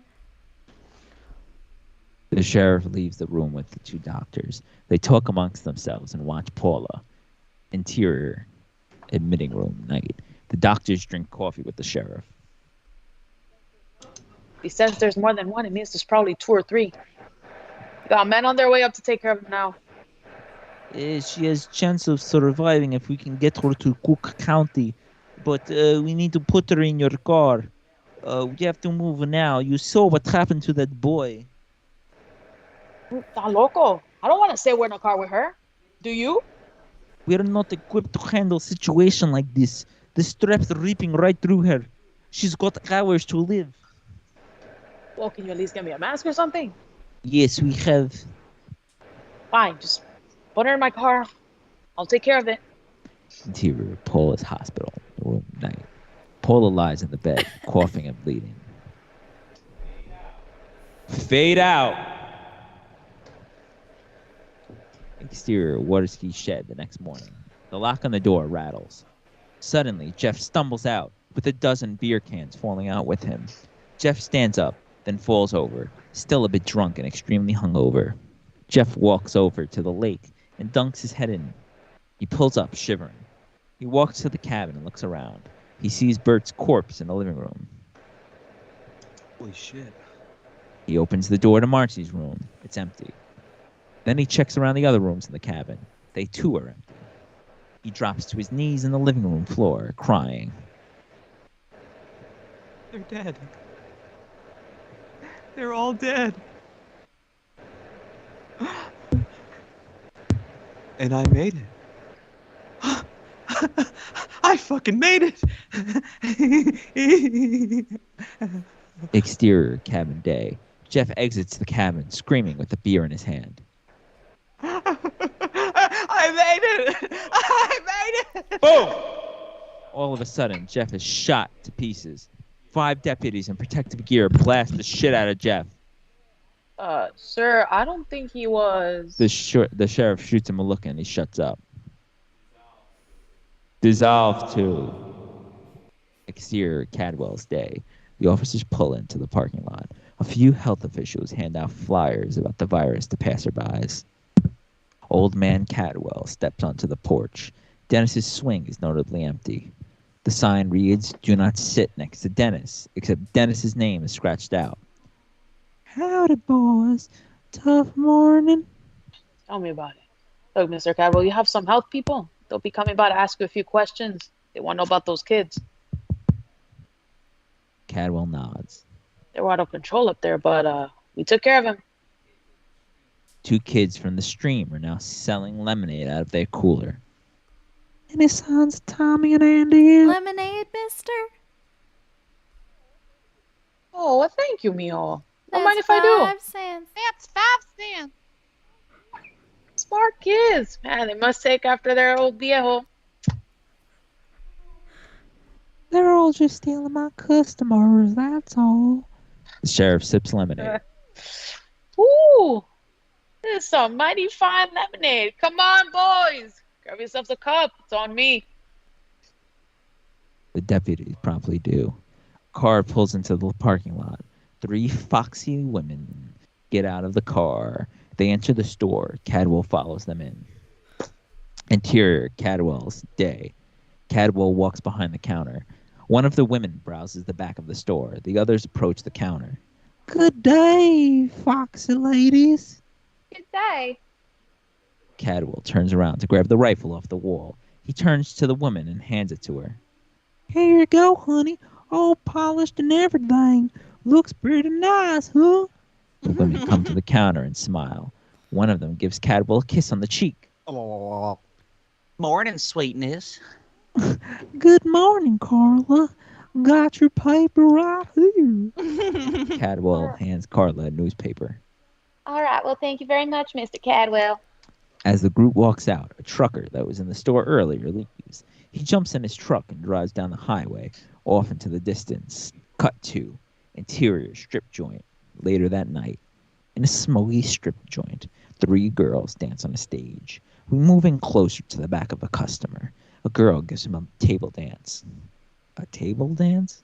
As we get closer, we realize the backwards hat reads Cadwell's. It's the trucker that we saw earlier. The trucker stuffs a bill into the stripper's G-string. We move in on his fingers and see a patch of the virus beginning to grow. Cut to black. The end. Hey! Yay! Love us for getting rid of that awful original ending. Hell Fuck yeah. that. Well, it was for It foxes. was for That's what he said. foxes. Yeah. Yes. Some The foxy window dice ladies. detected. Wow, this may have been the shortest one yet. Honestly, It yeah. was. Oh, this Yeah, one's great. so early. I It was. cut about 50 pages from How the original iconic script. of us. Good job. It's I insane mean, bad because job cutting out Hog Lady, but otherwise good. Honestly, Booms in the I was chat. reading it. I was like, damn, I could have cut a couple more scenes. Honestly, I literally cannot recall from the top of my head what even was cut out except for Hog Lady. Everything else either. is just like a blur. there's. Well, see, I that's think how is important it Hog was. Lady the scene where they go to the Yeah. house? Yeah. Okay, yeah, It's that scene Hog was Lady. terrible. Hog Sorry. Lady. Oh. Hog What Lady. the hell is Hog Lady? What is Hog this? Lady. God. Record deals of extremity. We Yes, we did made it. Thank you, Cody. Yes. You're so We sweet. Really survived. appreciate Oh. that. We recovered from cabin fever. Yes. We did What a it. journey.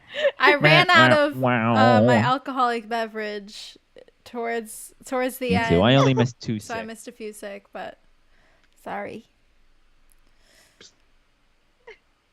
Disqualified immediately. Hi, Lanessa. I don't know if I said hi to you. This was really short. It was. This was the shortest. It had to be I think. because the writing was so bad. Definitely. How long have we been going? We started at Yeah. 8:15. No. About, yeah. Like, Yes. Wow. almost like 2 hours, 15 minutes. Right. Yeah. That's decently long. That's longer than the movie. Actually, an hour and 45 seconds. An hour and 45 minutes. Whoa. Oh, okay. I lied. I'm so sorry. But yeah, this is the shortest one that we ever did. Officially. I didn't know how much I needed Dice Rollen as Party Cop Winston. That was amazing. Wasn't it? Me They too. slayed. My first performance, no less. Yes, Something we're else. honored. Yeah. I Get just want my them an ringtone to be Emmy. Dice saying party. I want my text tone to be Wambusa. Well, oops. That's right. You know, I'll do like little audio snippets and I'll send it to you. So, I Thank would you. love that. Perfect. Party is really funny though. oh God, that'll be I ever meet you guys. You guys just I get a part. text. I'll just hear. Oh no, they froze. Oh no. No. Oh no, they froze. I like how they froze like What this. you saw. Serve. Serve and slay. Oh. They're back. They're back. Every time that happens, I feel like there should be some sort of theme song playing. I didn't hear what you said. What did you say? I was just saying that if I ever meet you guys in real life and everything, and you get a text, I'll just hear my own voice. Yes. Come to New Coming York. from your pocket. What the fuck? Party. Busa. Oh, sorry. Hold on. I got a text. Wambusa. Oh, God. Rocco's What is checking that? their Where'd you get text that in the from? middle of the stream. What the? Hell yeah, but no, actually, I'm reading the stream. Right? I'm reading the. I'm trying to catch up on all the 107 chat that I minutes. missed. Oh, I should look at the chat. Oh. I haven't looked at the chat yet. Yeah, exactly. You should do your job. Podcast Yeah. in the woods is drunk. Love that for you. The whole podcast. The whole podcast.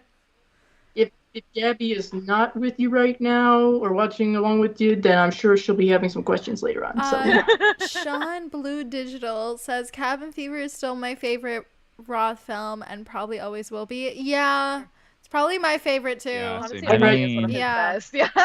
you can have that, Sean. I'm really not up on Eli Roth's cinematography. You're not missing much. So Do yourself a favor and continue Truly. not to be. Truly. Yeah. Yeah, I do like. There's something about Cabin Fever. There's something about hearing like a '90s song playing in a movie that just brings me back. Like when they're driving in the car, just like this is a vibe. Reminds me of my Aw. childhood, and then it gets ridiculous. And then Yeah, we're you know what reminded. reminds me of my Yeah. childhood? Getting What a reminds me flesh-eating of- disease in the woods Oh Yes. every time. It's just like camp. Those days at Camp Wambusa. Lisa, thank you for all the little clap emojis. That's so cute. Yes. You guys are Thanks, so guys. cute. Can we get an F in the Thank you. chat? Thank you. Y'all are so nice. Yes.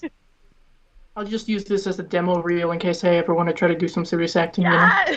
Yes. Please You got to use your I can't- Wambusa monologue. I want to see as- Dice do. Breaking. Oh god. Yes. That would be iconic. What did everyone Oh, think you know, hey. of Dylan as the iconic pancake boy?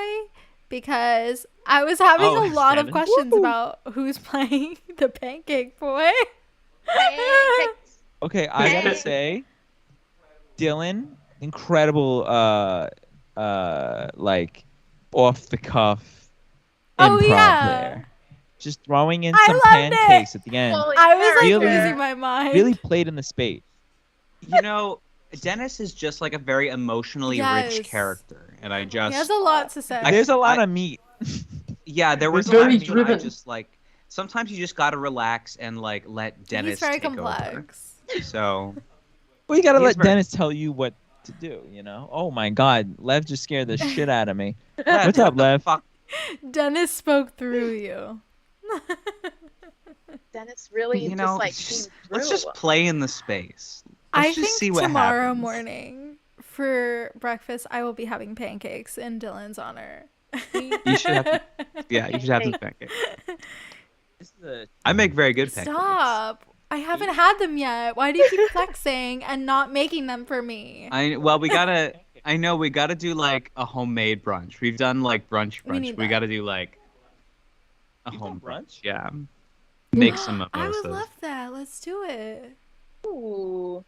Yeah, Sid gets the Of ratio course she just does. right. What an icon. I said it. She's an She icon. is. She's not watching, but I love you, babe. We should watch the replay. Yeah.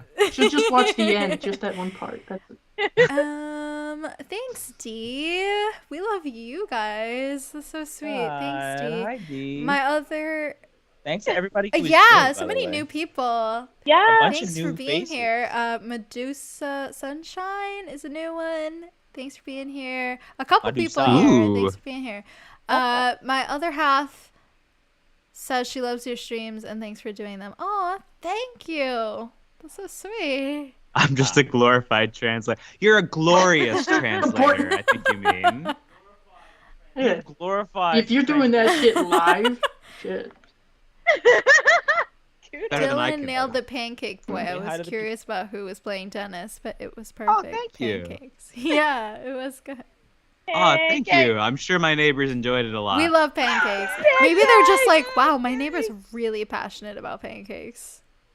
They really. They're like, Must be wow, watching he has the a Food really Network." high voice. Does he have a kid? Wow, did you hear that? High A? Yeah. Tomorrow you're just gonna get a knock on the door going, so I heard you really liked pancakes, so I I Yeah, missed. we're here for the pancakes. Do you have some left over? First time followed Ah. dice here, did not know this existed. Aw, I'll be back. Thanks for coming. Great. Oh. And thank you, Dude, Dice, they- for luring people Yes, into thank the you, Dice. stream. I'm very good at that. You know, all I had to say was, listen, you want to see me in a fake mustache doing some shitty southern accent? Come on. It was worth it, wasn't it? That's enough to sell me. I think It was so. the shades for me. Slade. Yeah. Shades were iconic. You want to know what's Shades were what's tight. really funny about these though? I have I think another pair. I thought these would be great. Here's what's really funny. I got these out of a horror subscription box. Oh. Oh, it's Teen Oh Wolf. my god. Yeah. Wait, that's so cool. The OG Teen Michael J. Fox. Mm-hmm. Love that. And I Yeah, was that like, yeah, movie I is know a. Do you remember that movie's a sports movie? I always What? thought it was like a horror movie, but it's a sports movie. It's on the shelf somewhere. It was something, once again, thanks Mom and Dad, I watched way too young and went, okay. I pretty much figured styles. Okay. I like the kid on the basketball team who's like 40. Yeah. Totally a teenager, don't worry about it. Yeah, right. I've never seen it. Fine. Teen Wolf? It's a I've trip. only seen the show. Yeah. Same. Well, It's one you might And I want to never drink finished to the if you show. watch it. Oh. Yeah. well, I never started the show, so. Oh, the show kind of went Maybe. downhill after like season 3. I was like, okay. Yeah. All right. Yeah. All As right. someone who watched all of Chilling Adventures of Sabrina, I can't go down that road again. My Oh no! goodness. I don't know why I couldn't get through that. Just did not do It it. got rough. Yeah. I am surprised I finished it, but I somehow did, and it's not something I want to rewatch anytime soon. That's why, I hope- Melissa, you and I are the real one. At Right? least We made it. at We least did none of us that. watch Riverdale. We know. Game recognized game. It's very I Riverdale. know, isn't it from the same creators? I Yeah. think I think so. so, yeah. I think. It's like slightly a step above Riverdale, I think, but still pretty rough. Yeah. Surprisingly, I loved Wednesday, but I wish they would have gotten rid of the more Riverdale-y Yeah, elements. that was taking me out for sure. Yeah. But the score is one of Elfman's best in years. So good. Yes, that's your first good note. You got Danny Elfman involved. So good. Can I ask an unrelated question? You Have what? any of you guys watched The Outwaters yet on Screenbox? Oh. I don't know what that is. Not watch that. Is yet. that new? You know, I haven't gotten screen. Yeah, that's Yeah. the new found footage. It's kind of like cosmic horror. I haven't seen it yet. I actually don't have Screenbox I don't have yet. it either. Yeah. Kind of holding to see how it goes because Shudder's done pretty well for me. But I mean, The Outwaters looks really interesting. I'm sure I'll watch it really soon. I know very little about it, so Found footage. That sounds Maybe cool. someday. I'd watch it. Yeah, it's Oh. divisive. It's kind of the. Oh. It seems like it's having a similar discourse to Skinamarink. Interesting. fun. Do we get to stare at walls with grainy overlay? Rainy walls. No? I thought Skinamarink was okay. I liked It, parts it of was alright. You can take a lot from it or nothing. Exactly. No, exactly. I respect it. I plead the fifth. You? Me too. Great. Oh, watching Showgirls. Oh, I love yeah, Showgirls. Dylan does love Showgirls. I have never seen Showgirls. That's fun. Have fun. So good with the Oh, I've ketchup. never seen it. We'll have to watch it sometime. That's I a trip. bet. Thank you for coming, Podcast in the Woods. I'll have to listen to your podcast sometime.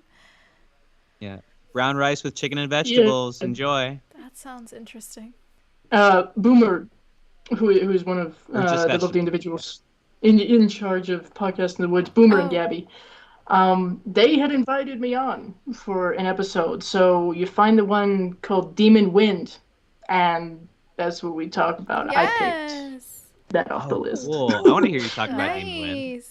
Nice. It's interesting. I think it's a fun episode, but I'm biased, so you know. Do you like Demon Wind? You know what? Honestly, for the podcast, I watched it for the second time.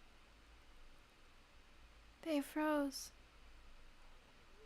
Oh, I really want to hear what they think. They'll be back in like a second. Guys, come back. I did do I it. really The good wanna hear thing their is they opinion. only stay frozen for a second. It's always when I'm trying to answer I know, a I noticed question. Skype hates it when I have opinions. I liked it, since it was my second viewing, I liked it more than the first time, I think. So it's just one of those stupid, like, okay, let's see what happens kind of movies. Yeah, for sure. Unfortunately, not about Satan cutting cheese, so that's sad. Very true. I love Wednesday. I still work on her dance. It's iconic, isn't it? I wish you luck. I have no coordination for that. Hello, Kings of Anarchy. Off topic, Scream 6 was great, but I hate the reveals. I don't think everyone here has seen it. I have seen it, and Rocco has seen it. Rocco spoiled it on Twitter. Yikes. That's why I don't follow him. No. Thank God I have not been on Twitter today. Did Oh, Rocco no. spoil it on Twitter? See, no, that's why they're not here right now. It's okay. I haven't seen the last Scream yet either, so I have to catch up. Yeah. Why would they do that? I've seen all the Screams except for the last one. Did and they this new actually one, so. spoil it, or do you think they spoiled it? Kind of. It's if it was on Letterboxd, I would put the spoiler warning on it. Rocco, did you spoil You're just Scream in 6 time on for Twitter judgment. without I a am- spoiler warning? Did you spoil What? Scream 6 on Twitter No. without a spoiler no. warning? Like a true cinephile? No, I didn't spoil it. I didn't spoil it. I only spoiled it if you saw it. Dylan's calling you out. God, Why'd you do no, that? okay. Don't do that. I It am just came deleting out. Twitter, the I Twitter hate app that. for a few days so I can watch I hate it. that. Okay, so Bros. my spoiler is misleading. It's not really a I spoiler. was going but to it say is a I remember spoiler. what you tweeted, and I don't think it's a spoiler. It's not really a spoiler. It's like a joke about something that kind of happens in the movie. It doesn't really happen. Though. Okay, I haven't seen it, so I can't vouch. Should I say the No, joke no. on air? No! No? No, especially Okay. because not everyone here has seen it. I think Melissa will Okay. die if you say anything that will I spoil will be it. so mad. I will be so genuinely mad because I like figuring All it I'm out on my own. saying is. Say nothing. All I'm saying is there was no pop That's smoke true. in a movie How about are we Ghostface in New going York to and there's New no York. pop smoke? Be real. Y'all don't understand the But essence of New admittedly, York. okay. Eso. I will don't say get this it. is not a spoiler, but this is the first time Ghostface was a gentrifier. Oh my god! I'm sorry, you're right. Okay. Okay, That's not a this spoiler, whole movie though. was It's not a about people spoiler. moving to New York and doing stupid shit in New York. Like this is some shit that like Yeah. you go out. This is some shit you go out like at like 1 a.m. and you're like going out. You're like, all right, let me just like go to the bar or something. And a bunch of annoying people from Michigan, like this is their problem. They're fighting Ghostface, and like you're just trying to like go to the bodega, get like a 40, Trying to get a and honey fucking bun, like chilling. a honey bun, and a bunch Oh, of honey just bun. a bunch of just like rich Target. assholes from Michigan come in and they're just like having their own I little would- drama, and you're like, I would bro, kill a like, can honey you bun take right this now. somewhere else? Like, Yo. there's definitely a TikTok in the Scream universe of Sam and Tara running from Ghostface. 100%. 100%. Okay, so let's everyone in the chat, no spoilers on Scream 6, please. I will Yeah. kick your ass. Except for the fact that I said Ghostface was a gentrifier. Don't say Other that than because that. now my brain is spiraling in theories. You're You're I'm never not gonna gonna- figure it out. That's I not. hope not. Literally every character in the movie I was is gonna not say from New York. it's not. So The action Ghostface is revealed to be Trader Joe. I No knew it! spoilers for Scream 6. I'm saying it again in the chat, please. Thank you. Ghostface is revealed to be Delilah from the song "Hey There, Delilah." Hey there, Delilah. What I wrote on Twitter about Scream 6 is that I was so excited, and we need more Latinas leading horror films like that. I felt very agree. seen in that whole movie. Thank you. My favorite part about Scream 6 Been a Hell good year yeah. for it too. And Melissa Barrera My slayed. favorite- She slayed over a she hot actually stove. was very good this time. Queen. She was not as good as Jenna Ortega. Stop! It's who so mean. completely No, ate up Jenna every scene. Ortega's movie was Scream 5, and this one is both Melissa's great. movie. I don't know. I No. feel like Jenna Ortega like no, I love Jenna was Ortega. serving She in was. this one. Like she was. She was, kicking but let's ass in give this credit one, where like, credit her- is due. No. Listen, Jenna Ortega's having more of a moment right now, but Melissa Barrera, she's been like She creeping has up. been. You know, she was in In the Heights. She was, She has you know, been. But like been we doing have stuff. to give it to her because like they focus a little bit more on like Tara in Scream 5, and this one focused a little more on Sam. So it's definitely more her movie than it is Tara's. You think they focus more on Tara in Scream 5? I kind of felt the other way around. I think they do focus more on Tara than her. I don't know. I feel like they focused. I think they focused on them on Sam definitely more in this one, but I felt like they focused on Sam a little bit more in the other one too. Like it was clear that Sam was the lead, you know, in Scream 5. They're both leads. Yeah, I know. But like Jenna's character, like Oh my Tara god, I kinda hate it when you feels- guys fight. Rocco Mom, Dad, just need. I feel Rocco like- is just like a Melissa Benetta hater, I think. No, I thought I said she was. Why do I they don't hate know. her? So many people hate her. I thought she was great. Listen, Is it the eyebrows? Her eyebrows are Everybody- no, amazing. they're Great eyebrows. Listen, Are you everybody Eyebrows makes- are on Gag. point. everybody makes one mistake in their life. She was in the Heights, fine, but The Heights was pretty good. she Gag. was okay, and I thought she was okay in Scream 5, but in Scream 6 she was phenomenal. She crushed it. She was great. Unfortunately, Jenna Ortega gets better Of every course, single but time I see yes, her. Jenna has a lot of like lines in Scream 6 She's an that are intense like, actress. so it's easy to be like, oh yeah, she ate, but like they No, both exactly, ate. and So I think it's also a little bit of like, kind of Sam's character as well, where they don't really give her a lot of. I think they did more in Scream 6 than Yeah, Scream I 5, agree. but they don't really give her a lot of emotionally intense scenes to work with. You know what I mean? In general, and I feel like in Scream 6 they kind of finally gave yeah, her a they little gave bit to her work with. way So we kinda more could see to that work range. with in this, and that's why I say Yeah. it's her movie. Thank you. 100%. No, 100%. Well, I think also they focus more on her. Well, they focus especially on her They in Scream do. 6. Which was great. I really enjoyed that, and we really find a little bit more about. Well, we get more in her head. It's great. I love Scream 6. I'm like still really excited over it. Yeah. Yes, I'm with you, Kings of Anarchy. I'm there with you. Yeah, Cody agreed. They definitely focused on both of them in Scream 5, and then this one was more Melissa's movie. Mm-hmm. Oh, hello.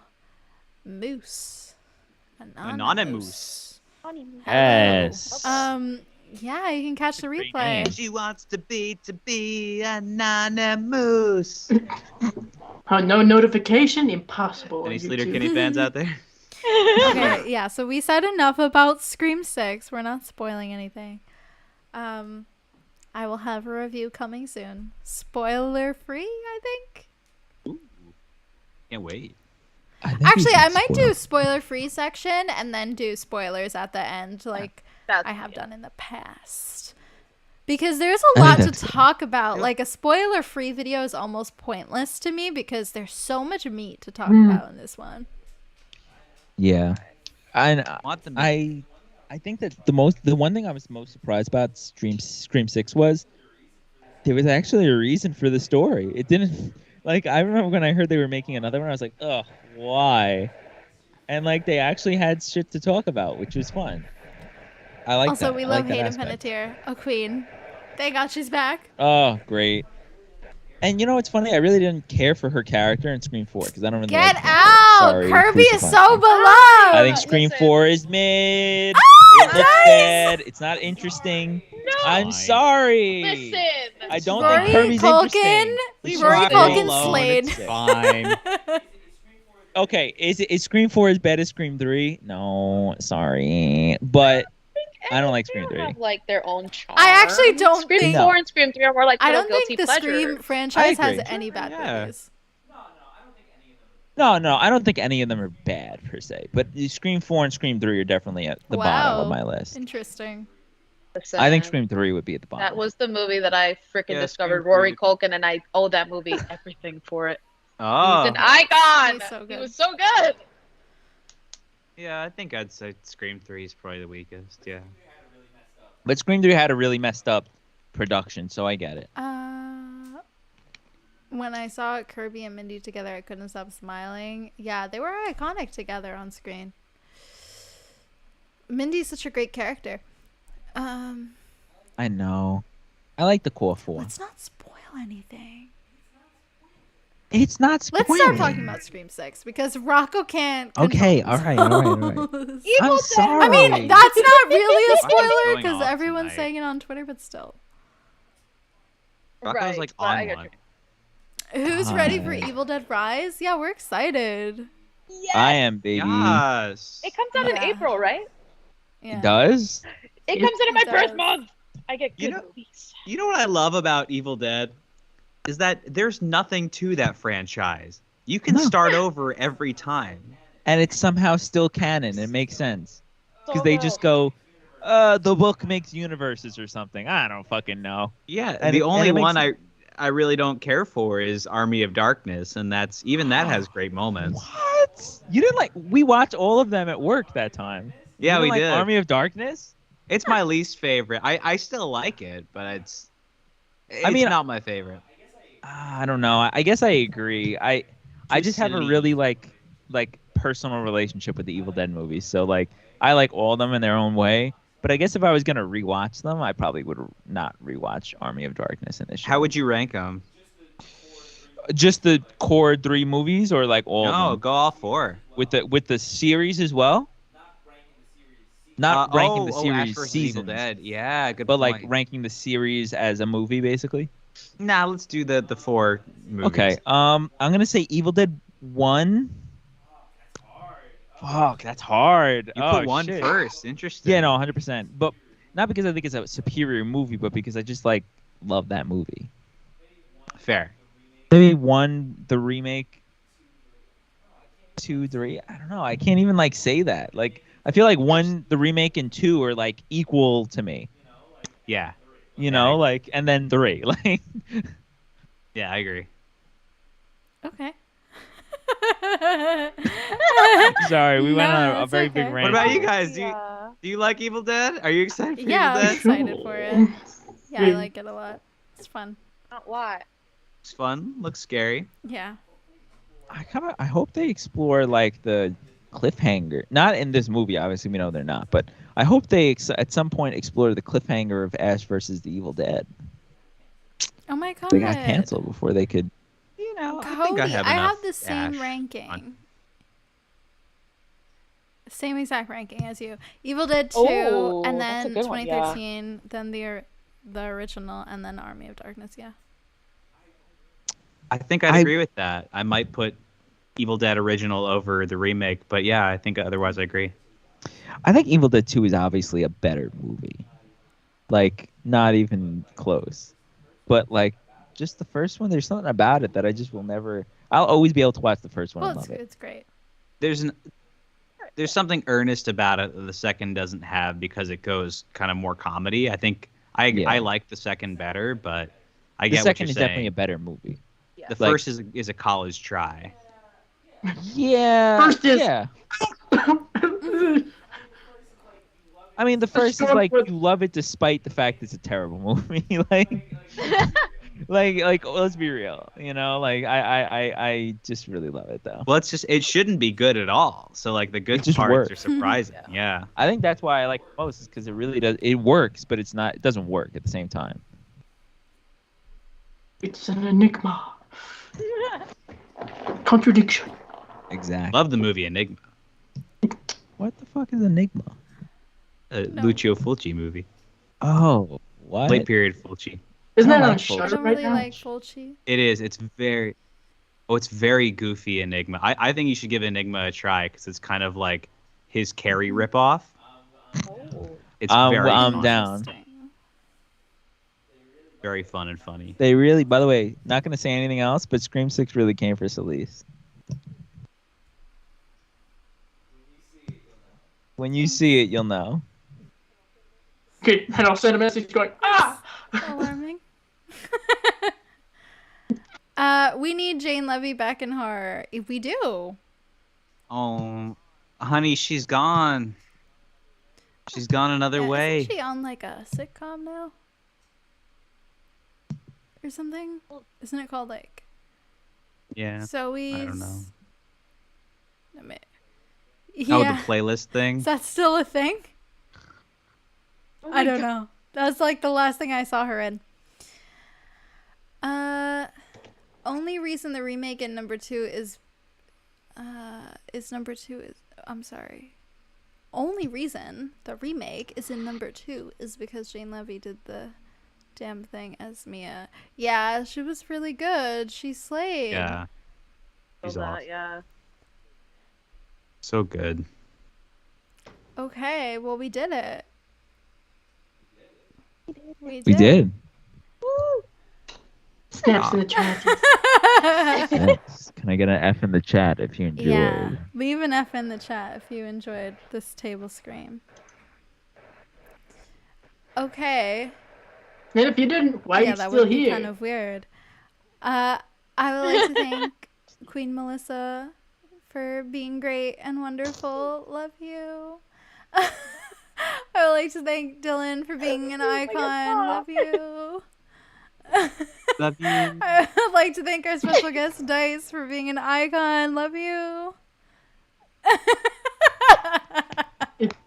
And I would like to thank Rocco for being a great narrator and holding it down and doing lots of things. you. Love you. Yes. And thank you, everyone in the chat, for coming by. And we will see you in a month or two for the next table screen. Make sure to smash Please that like the stream. Leave a comment. Leave a comment after the stream. Let me know if you liked it. Love you. See you later for a Scream 6 review. Bye.